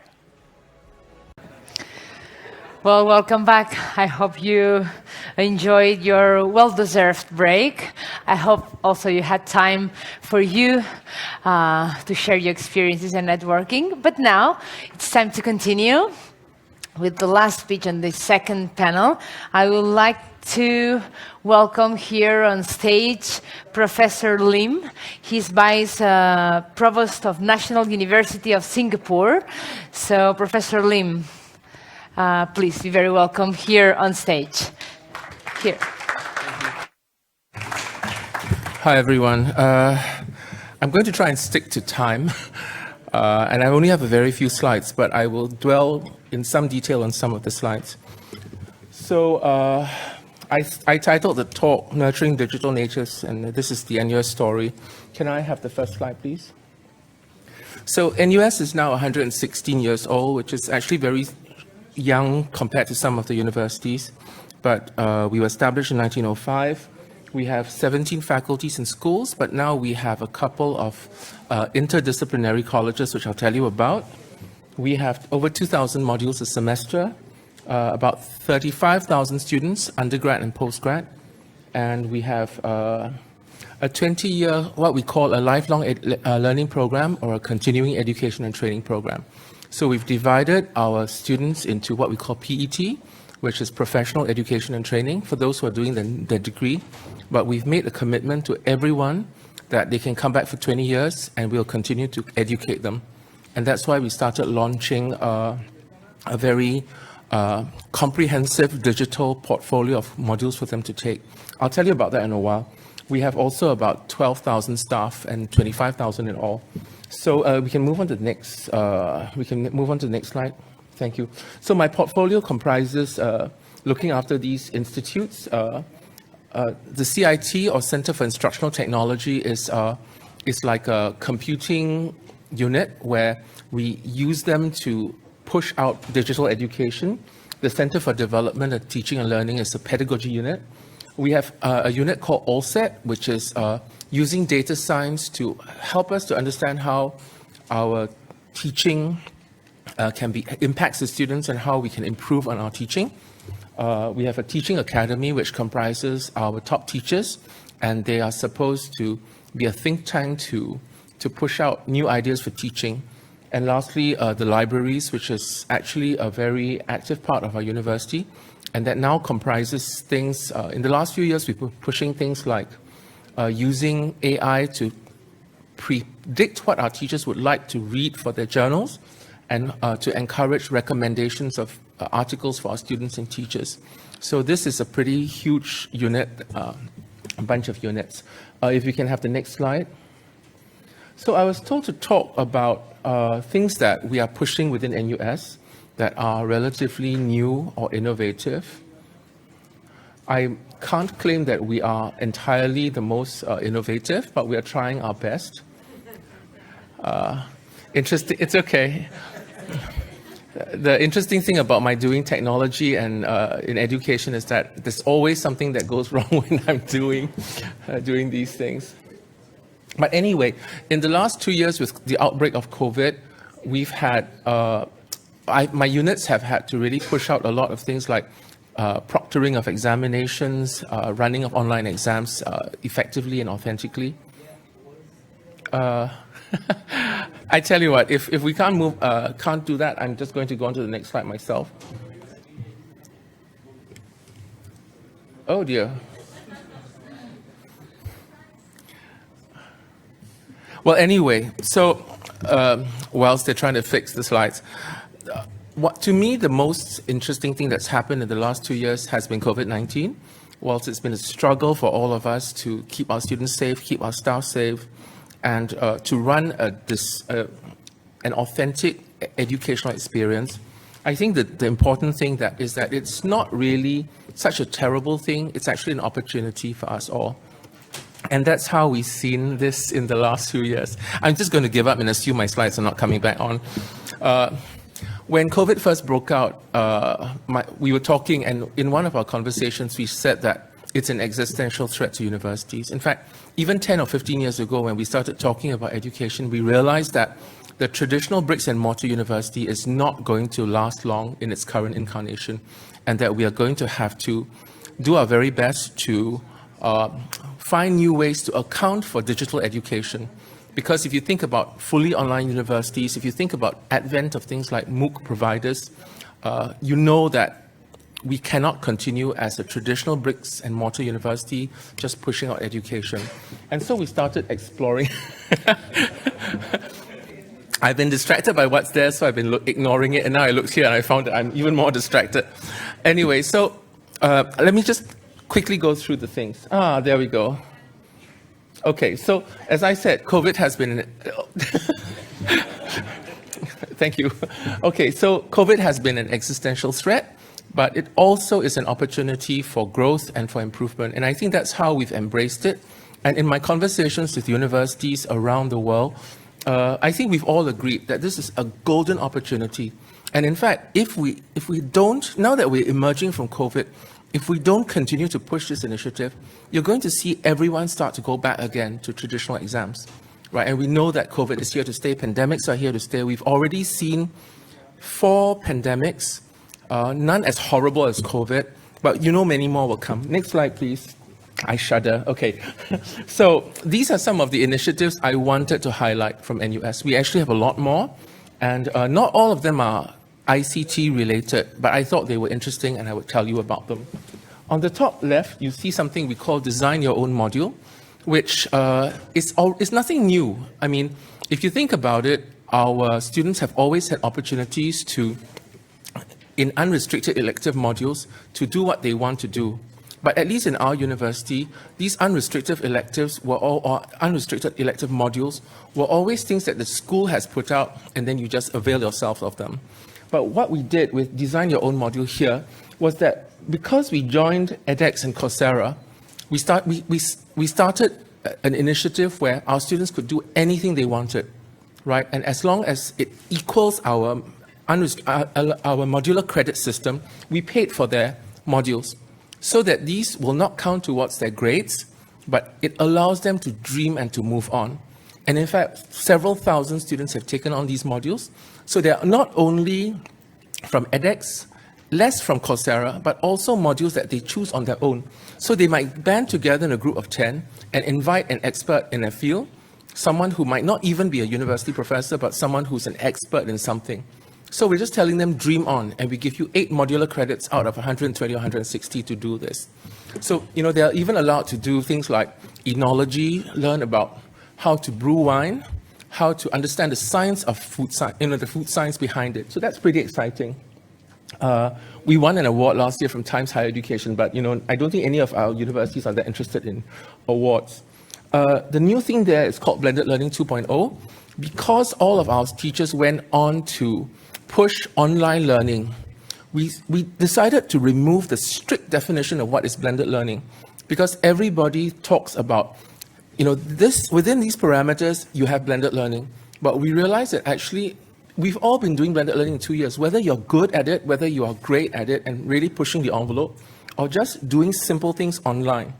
So what we've pushed to our teachers now is blended learning is not necessarily about just this strict definition, but you use the technology to help your students to learn better. We can use learning analytics, we can help the students to recommend things to them, and they can go back and revisit the materials again. So this has now started on a very wide scale in our university. We've awarded, I think, something like $30 million for the next 5 years to push this out. So we are going to push out 753 of our hugest modules, which will all go online, and we are carefully teaching the teachers how to do this well. We've got units that are very dedicated to that. On the top right, you see what we call the Imaginarium. It's a huge room within our library where you can go inside and try out different tech tools. So on the bottom right, you see 4D VR. And in fact, this Imaginarium has been so successful that our geography people just worked together with the robotics people to create a 4D VR earthquake scenario. People go in, they stand on a robotic stage, and as they put on VR glasses, they watch the city around them collapse, but then you can go into the mantle of the earth and see how an earthquake happens. That, as far as we know, is a world first, and we're pushing for more of those. We have a unit called Scale, which is helping our students from the past come back to campus, and we're letting them avail themselves of any courses that we have. And in fact, if you talk about ICT type courses, those are the most popular. So engineering, computing, computer engineering, etc. These are the courses that our students are coming back. And this is part of our government's initiative to retrain all our citizens, where everybody is given a certain amount of money to take courses to upgrade themselves. All our staff on campus are And our students as well are encouraged to do data and digital literacy courses. In fact, such things are compulsory for everybody, whether you are a humanities student, a medical student, a dental student. They do it in some part. We've had, on the bottom right, you see what we call the LIFT Fund. It was a 10 million Singapore dollar fund over the last few years, where we've been pushing out new TEL initiatives. We've just started launching interdisciplinary colleges because we realized that all our schools are very mired in their own fields, and what we're trying to do is get the students to expand their horizons. So we have, for example, the College of Humanities and the Sciences. We have now the College of Health Sciences, College of Design and Engineering, and all other schools have been asked to revamp the curriculum so that they look forward into an age when AI helps your students to, for example, if you're a lawyer in the future, your AI might help you to understand the law better, to predict what's happening. And then Genius World is something that Huawei has actually been collaborating with us on. Last year, they helped to fund some prizes for our students. Genius World is an ecosystem that we've built where you can have interactive books, interactive videos, and we are putting everything into one platform so that our students can share digital material with each other, collaborate, and also the teachers can push out their new material. So that's quite interesting. Can I have the next slide? I think I'm almost done. Okay, so as far as training of our staff, very, very simply, all our staff, admin and academic, are allowed to avail themselves of courses from edX and Coursera, as well as the suite of offerings of all the digital courses on campus. In fact, we are looking at now finding a way to encourage our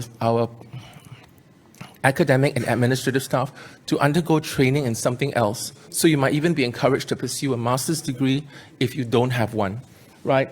That's our Center of Development of Teaching and Learning, where we push out pedagogy-type courses. We have a unit called AI Singapore, which is linked to NUS, and now they offer courses to anyone in Singapore who's interested in it. So there are different levels up to university level, and I think we are trying to push it out outside of Singapore as well.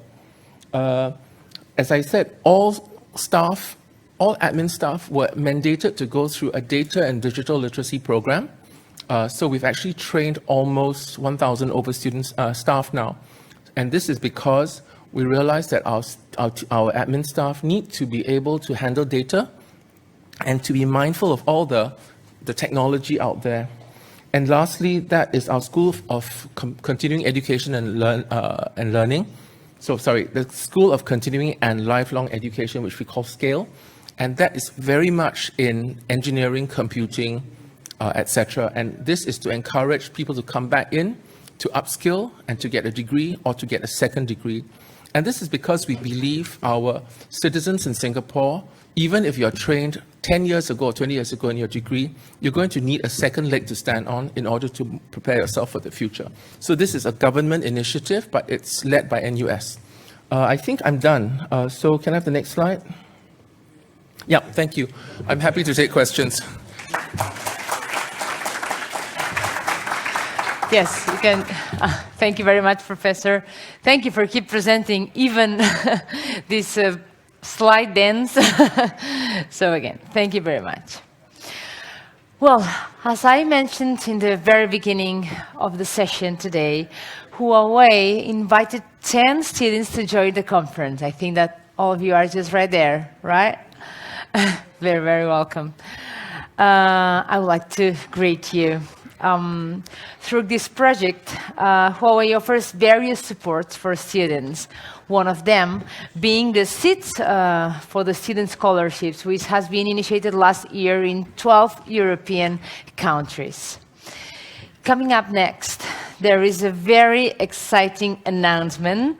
A new seats for the Future Scholarships program will be launched today in partnership with Hungarian University of Győr. But now, and before that, let's continue with the exciting news for students. let us invite Mr. Radoslav Kecia, Vice President of Huawei Central Europe of Nordic region, and who will give us a short brief of the scholarship. So, Mr. Radoslav, the floor is yours, the stage is yours. Thank you very much. Ladies and gentlemen, distinguished guests, it's my pleasure and honor to be here with you today, because today we are celebrating the official launch of Huawei Seeds for the Future Scholarship for Széchenyi István University in Győr, which is part of the Huawei Global Scholarship Project, launched in 2021 in 12 European countries, in order to facilitate more than 500 most talented and ambitious students and help them develop their careers.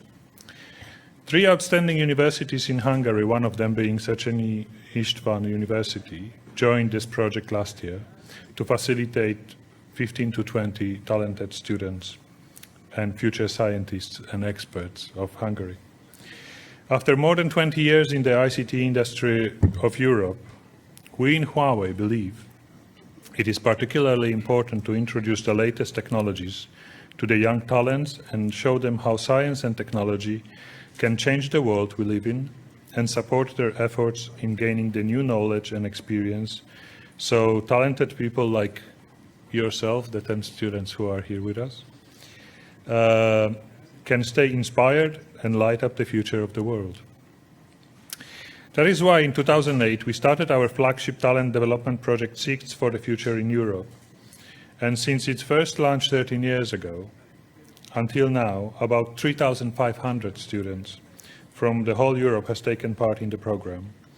And that is also the reason why we decided to follow the success of the Seeds of the Future project with the scholarship launch. Huawei, since 2014, Huawei Hungary has supported 75 top Hungarian students to visit and study in China through the Seeds for the Future program. These Hungarian students learned cutting-edge ICT technology at Huawei headquarters and gathered experience, hands-on practice in a cross-cultural environment. Over 150 Hungarian students trained through the online Seeds program during the pandemic time. The long-term strategic partnership between Széchenyi István University and Huawei aimed to nurture more ICT local talents for Hungary and its digital transformation. The cooperation started in 2014 with the first Seeds for the Future program in Hungary.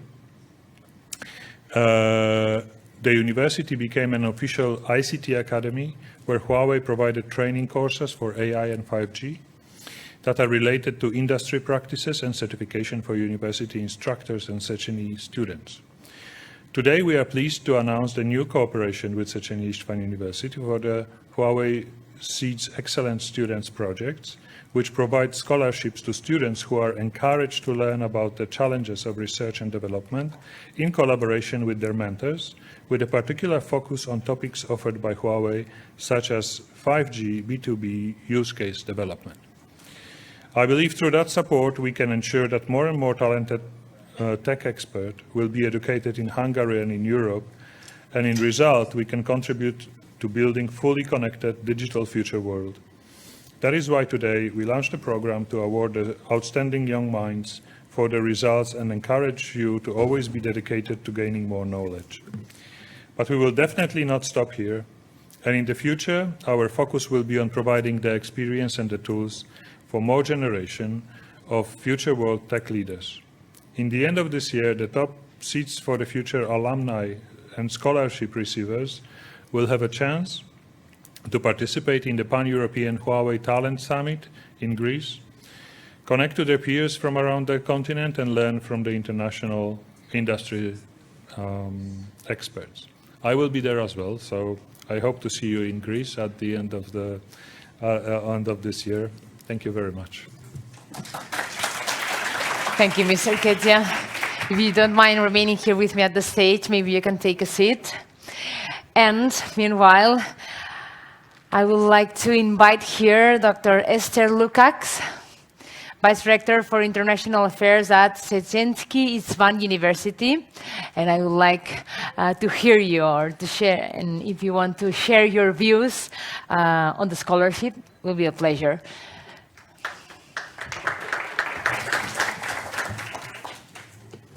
Distinguished guests, ladies and gentlemen, I would like to express my warmest greetings and gratitude primarily to Mr. Vincent Pang, Board Director and Senior VP of Huawei. And equally, I would like to express my thanks to Mr. Rado Kenja, Vice President of the CEE and Nordic region of Huawei. I'm truly honored to have the opportunity to speak at the Huawei Digital Talent Summit in the framework of the UNESCO World Higher Education Conference on behalf of Dr. Bálint Filip, the president of Széchenyi István University, Győr, Hungary. Today is the official launch of Huawei's Seeds for the Future Scholarship for Széchenyi István University, part of Huawei's global scholarship project. As one of the 3 universities mentioned by Mr. Rado Kenja and selected for the scheme, we are rightly proud of our participation. We are indeed very thankful for Huawei's support, both financial and professional, to facilitate future talent. Széchenyi István University already enjoys a fruitful collaboration with Huawei, and here I would like to briefly outline the arrangements which our university has enjoyed with the company. The first consultations with Huawei in 2010 were based on personal contacts with academic staff. In 2014, there took place the first Seeds for the Future program with students and lecturers from Széchenyi István University taking part in a study trip to China. In November 2015, Széchenyi István University signed an MOU in Beijing concerning a strategic cooperation agreement with Huawei Technologies Ltd. The cooperation aimed to cover the development of long-term strategies for the university's ICT education, as well as for the institution network and ICT requirements. 2016 saw Huawei's donation of a high-performance computing to Széchenyi István University Faculty of Mechanical Engineering, Informatics and Electrical Engineering. Since 2020, Széchenyi István University has been an official Huawei ICT Academy, with 6 instructors having been so far trained in this framework. Under the guidance and supervision of the Széchenyi University's Digital Development Center, AI and 5G training are provided on both the computer science and electrical engineering programs. The 2 parties further strengthened their partnership by signing an agreement whereby Huawei made their English training programs available free of charge to all Széchenyi students. There are 13,600 of them. In 2021, the university received a generous donation for the development of 5G use cases with student involvement and support for further projects. Also in 2021, on World Telecom Day, Széchenyi István University was the venue for Huawei's presentation of its AirPhone solution. In 2022, we are now seeing the signing of a new Memorandum of Understanding with the main areas of cooperation being Huawei's Seeds Excellence Students Project, the Huawei Seeds for the Future program, and the Huawei ICT Academy. Huawei Seeds Excellence Students Project provides scholarships and incentives to students to encourage them to learn about the challenges of research and development in collaboration with fellow students and mentors.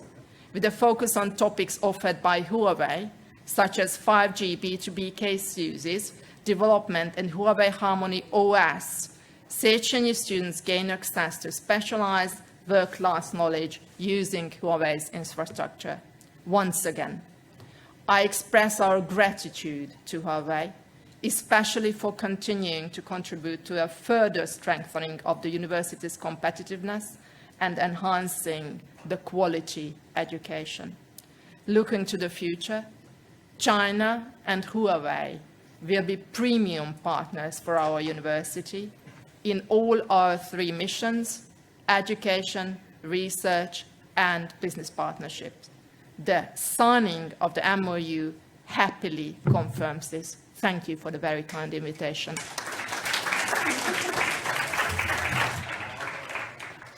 Thank you so much, Dr. Lukacs. As I said, we are honored to witness the launch of this great project, benefiting many talented students together. So now is the time to officially celebrate the launch by signing the memorandum between the Győr University and Huawei. Please, Dr. Lukacs and Mr. Ketnes, you can proceed. You will find a pen just right here inside, and then you can share.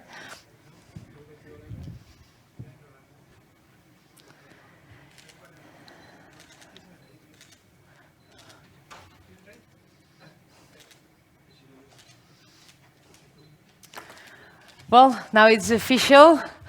Thank you very much. Congratulations. A big applause.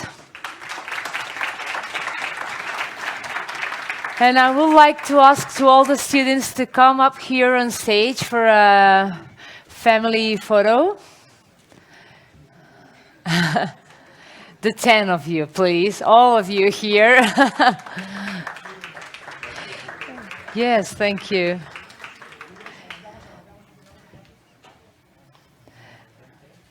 Okay, and if you don't mind, just wait for them here. We will take a photo family with the students and then with all of you, all right? Sure. Our 10 students invited here by Huawei, all of them waiting for this family photo. Again, a big applause to all of them.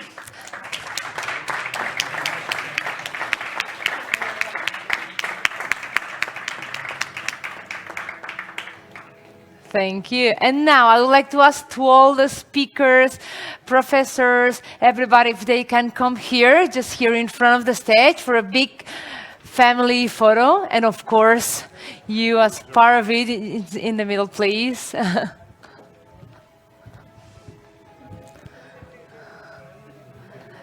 Speakers, professors, I don't know if we can say, maybe here. So all of you can just a big step in the front. Okay, that's great. Take your position here, of course.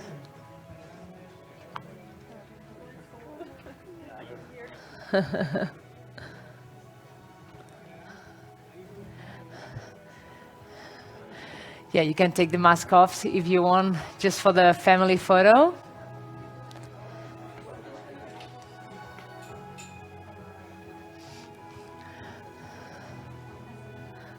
Now time to say Huawei.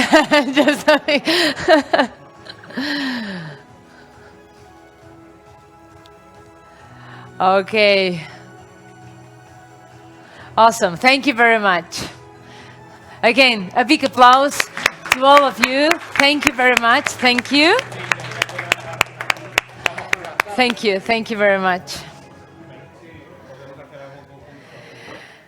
Wow, we had a magnificent morning, right? As a summary, we have shared the Spanish white paper. We discussed how to develop the digital ecosystem. We launched the scholarship launch. So, well, we want to continue now by celebrating the memorandum signings between Huawei and 11 universities. We will start from West Europe region, then Asia Pacific, and finally African regions. Please, I would like to ask to come up here on stage for the memorandum signing to Mr. Michael Wong, Director of Huawei Western Europe Partner Development and Management. Mr. Wong. Thank you very much. If you want to stay on the left side, please, I will prepare a chair for you. Thank you. And okay, now we can start with these memorandum signings. And let's start with the first university. I would like to ask to share a stage with us, please, to the professor of University of Reading, Ke-Cheng Liu. If you don't mind coming here to the stage with us. Here, a pleasure and a big applause. Thank you. This is your turn. Back in 2015, LA Business School University of Reading was the first higher education institution to register as a Huawei ICT Academy in the United Kingdom. Since joining in, the University of Reading ICT Academy has grown from strength to strength, and today the university will be signing the Huawei ICT Academy Support Center Agreement and will become the first ASC in the UK. Over the years, both the university and its students have consistently won awards. The Academy was presented an award as the best performing Huawei ICT Academy in Western Europe, and in last year's competition at the Global Finals in Shenzhen, University of Reading students won. First prize in Innovation track and second prize in Cloud track. So for this year's competition, University of Reading has 5 qualifying teams in the global finals. For all these reasons, congratulations and thank you very much. If you don't mind just waiting for a photo, just right there. Yes, you can stay here, just exactly.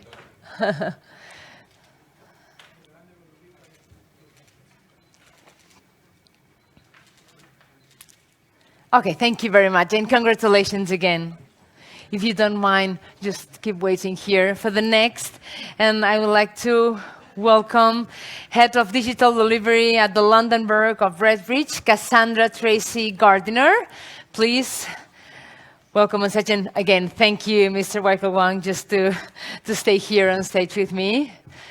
Thank you very much. A big applause. Do you want to take a seat? Thank you.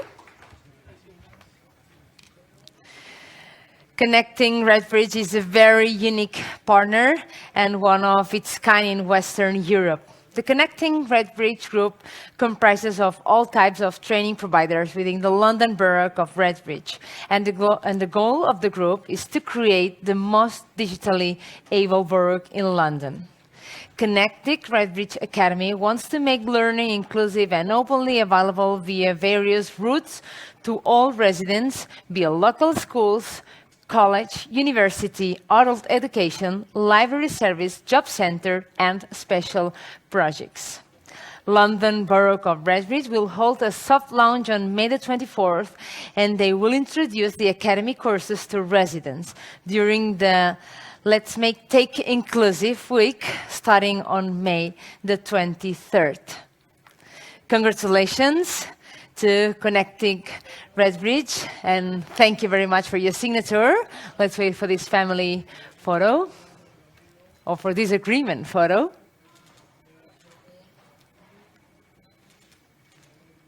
All right, thank you very much. Again, congratulations. Yeah, this is for you. Thank you very much. And we will continue. Let me welcome Director of Education, Apprenticeships and Training Department from Let's Learn IT, Mr. Kirk Douglas Reedhead. Please be welcome on stage. A big applause. Thank you very much. My pleasure. You can take your seats whenever you want. Thank you very much. Another unique ICT Academy is Let's Learn IT. The organization offers virtual training in a flexible manner, and instructors at the academy also support also supporting the delivery of masterclass webinars to students and training for other ICT Academy instructors. This year, Let's Learn IT will run a special project with focus on women in technology. And will offer training to women led by women instructors. In 2020, the Academy was presented with an award from Huawei in recognition of its unique projects and outstanding performance. Congratulations, thank you very much. A big applause. An agreement photo. Just a second, and thank you very much. Thank you. Okay, let's continue, and let me welcome here on stage Group Director of Business Engagement Department from Activate Learning. She is Nancy Buckley. Good morning, welcome on stage, applause. You can take your seat if you want. Activate Learning is a pioneering education group with a global reach, committed to transforming lives through their method and approach to learning. In the county of Berkshire, Activate Learning manages a group of 7 colleges. 5 of these colleges offer a range of IT training to its learners, and all 5 of these colleges have registered onto the ICT Academy program. Activate Learning offers a new level 3 qualifications called T-levels at these 5 colleges. The T-level qualification is a UK government flagship course which requires 315 hours of work experience, and Huawei UK has recently taken on 5 T-levels students to complete the 2 years work experience at reading offices. This is a very, very important collaboration between Activate Learning and Huawei in fulfilling UK government and Department of Education goals in making T-levels a success. Congratulations.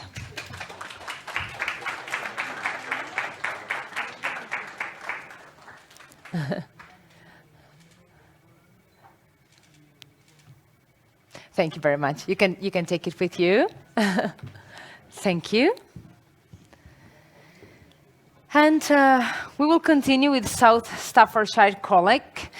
Let's welcome the Digital Center Manager from South Staffordshire College, Mr. Robert McLaughlin. Thank you very much. Thanks for your help.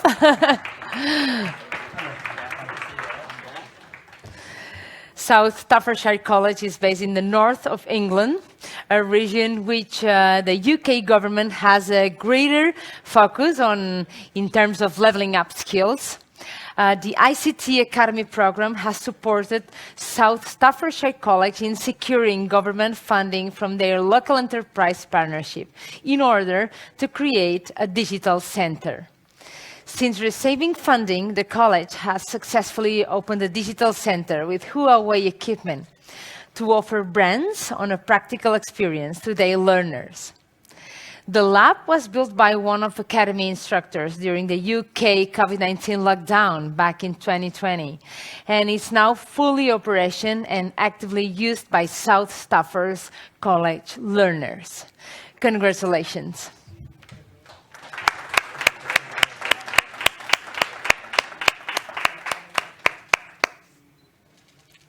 Fantastic. Thank you very much. Thank you very much, and congratulations again. We will continue with Universidad de Alicante. And let me welcome Professor of Telecommunications and Engineering Department from Universidad of Alicante, Mr. Adolfo Albadalejo. Muy buenos días. Puede tomar su asiento.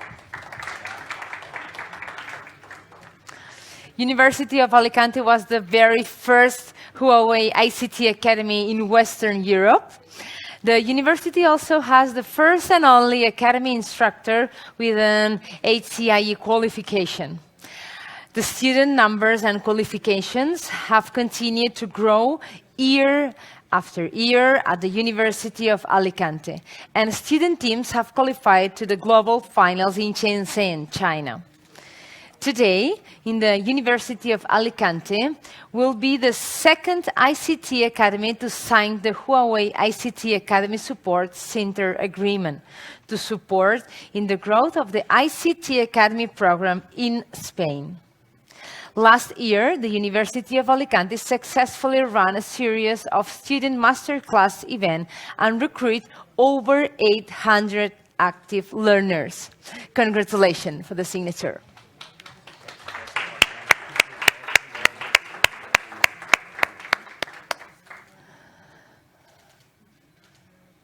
Great, congratulations and thank you very much.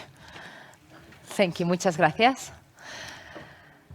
Let's welcome now here on stage Professor of Network and Systems Department from Fundació Tecnocampus Mataró Maresma, Mr. Leonard Janer García. Please be very welcome.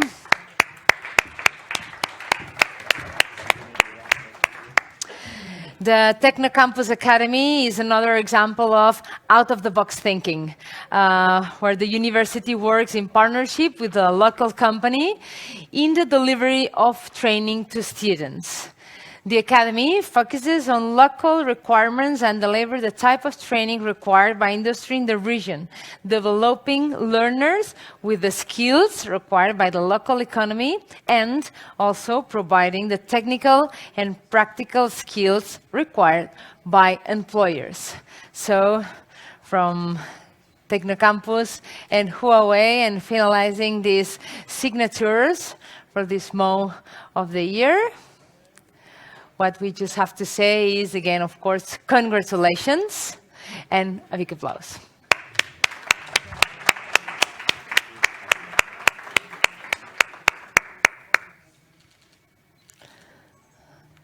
Thank you. Thank you very much. Now turn to ISEC. Let's welcome the Director for Business Development, ISEC Germany, Mr. Armin Joel Brockkamp. Thank you very much.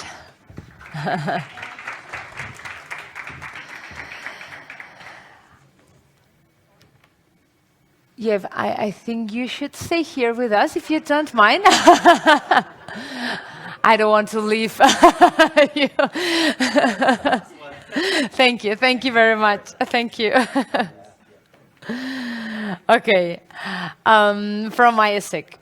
ISEC Germany is one of the largest and most active student organizations in Western Europe. ISEC has a membership consisting of students currently studying at university on a range of degree programs and also an alumni membership. The Academy hopes to openly offer Huawei ICT Academy courses to both the current students members in order to develop technical skills required by industry, and also to its alumni members for upskilling, reskilling, and developing the technical industry certification in the latest cutting-edge technologies. Well, now, congratulations. Thank you very much.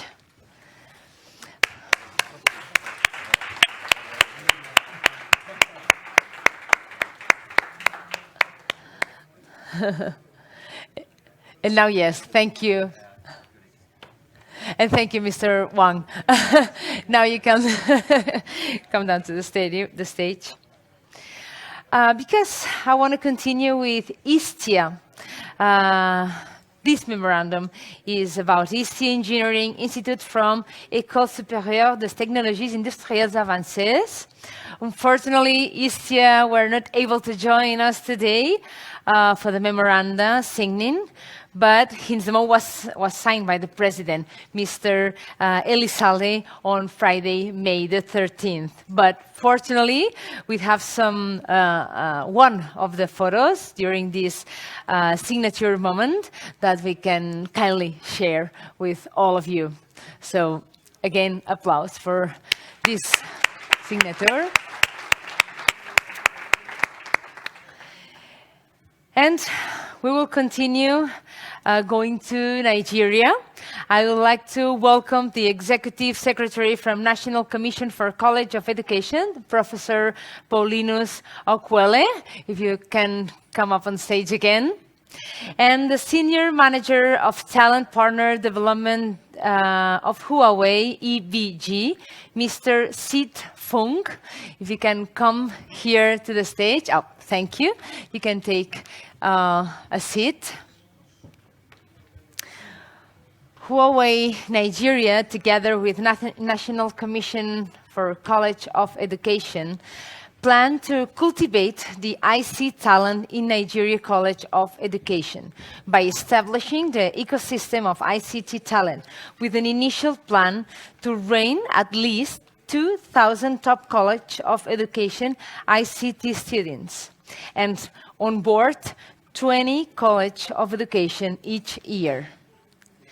After these signatures, of course, and thank you very much to both for the signature, for the agreement.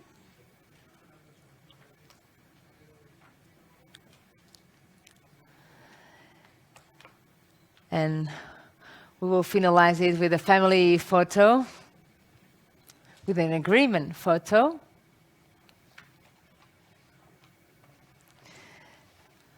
Okay, absolutely.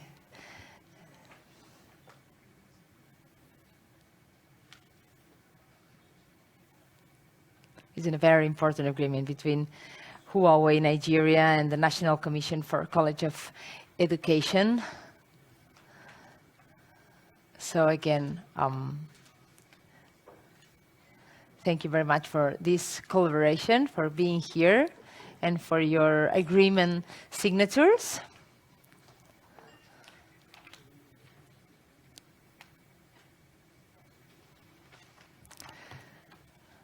Thank you. Thank you very much. The agreement photo for you.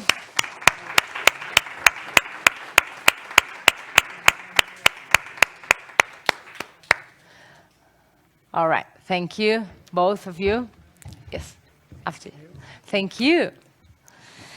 Well, and last, but again not least, let's welcome Rector of Institut Teknologi Bandung Reini, Mr. Virahat Ikusuma, and the Huawei Indonesia ICT Talent Ecosystem Development Manager, Raji Pradono Iswara, for the memorandum signing. It's a regret that they cannot make it on site here in Spain, but they are doing it online. So good morning to both of you. Thank you. Well, meanwhile you are proceeding with the signature, let me talk a little bit about this memorandum signature. The first memorandum was signed on December 16th back in 2010 about cooperation between ITB and Huawei. And most signed on October 9th back in 2018 about the Smart Gain Transfer Knowledge Program.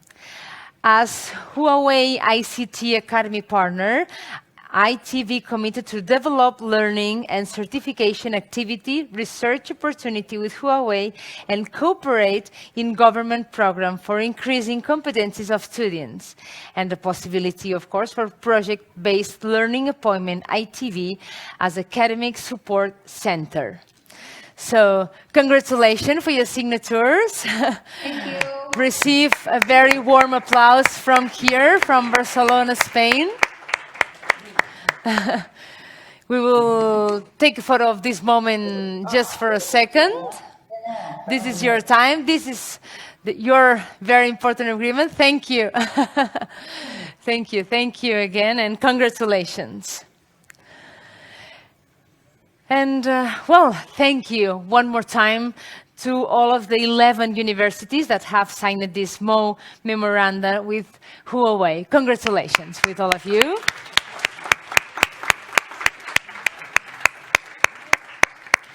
After these signings, wearing the Spanish white paper in the very beginning of the day, after discussing about how to develop digital ecosystems, and of course, launch the scholarships launch, it's time to close the event.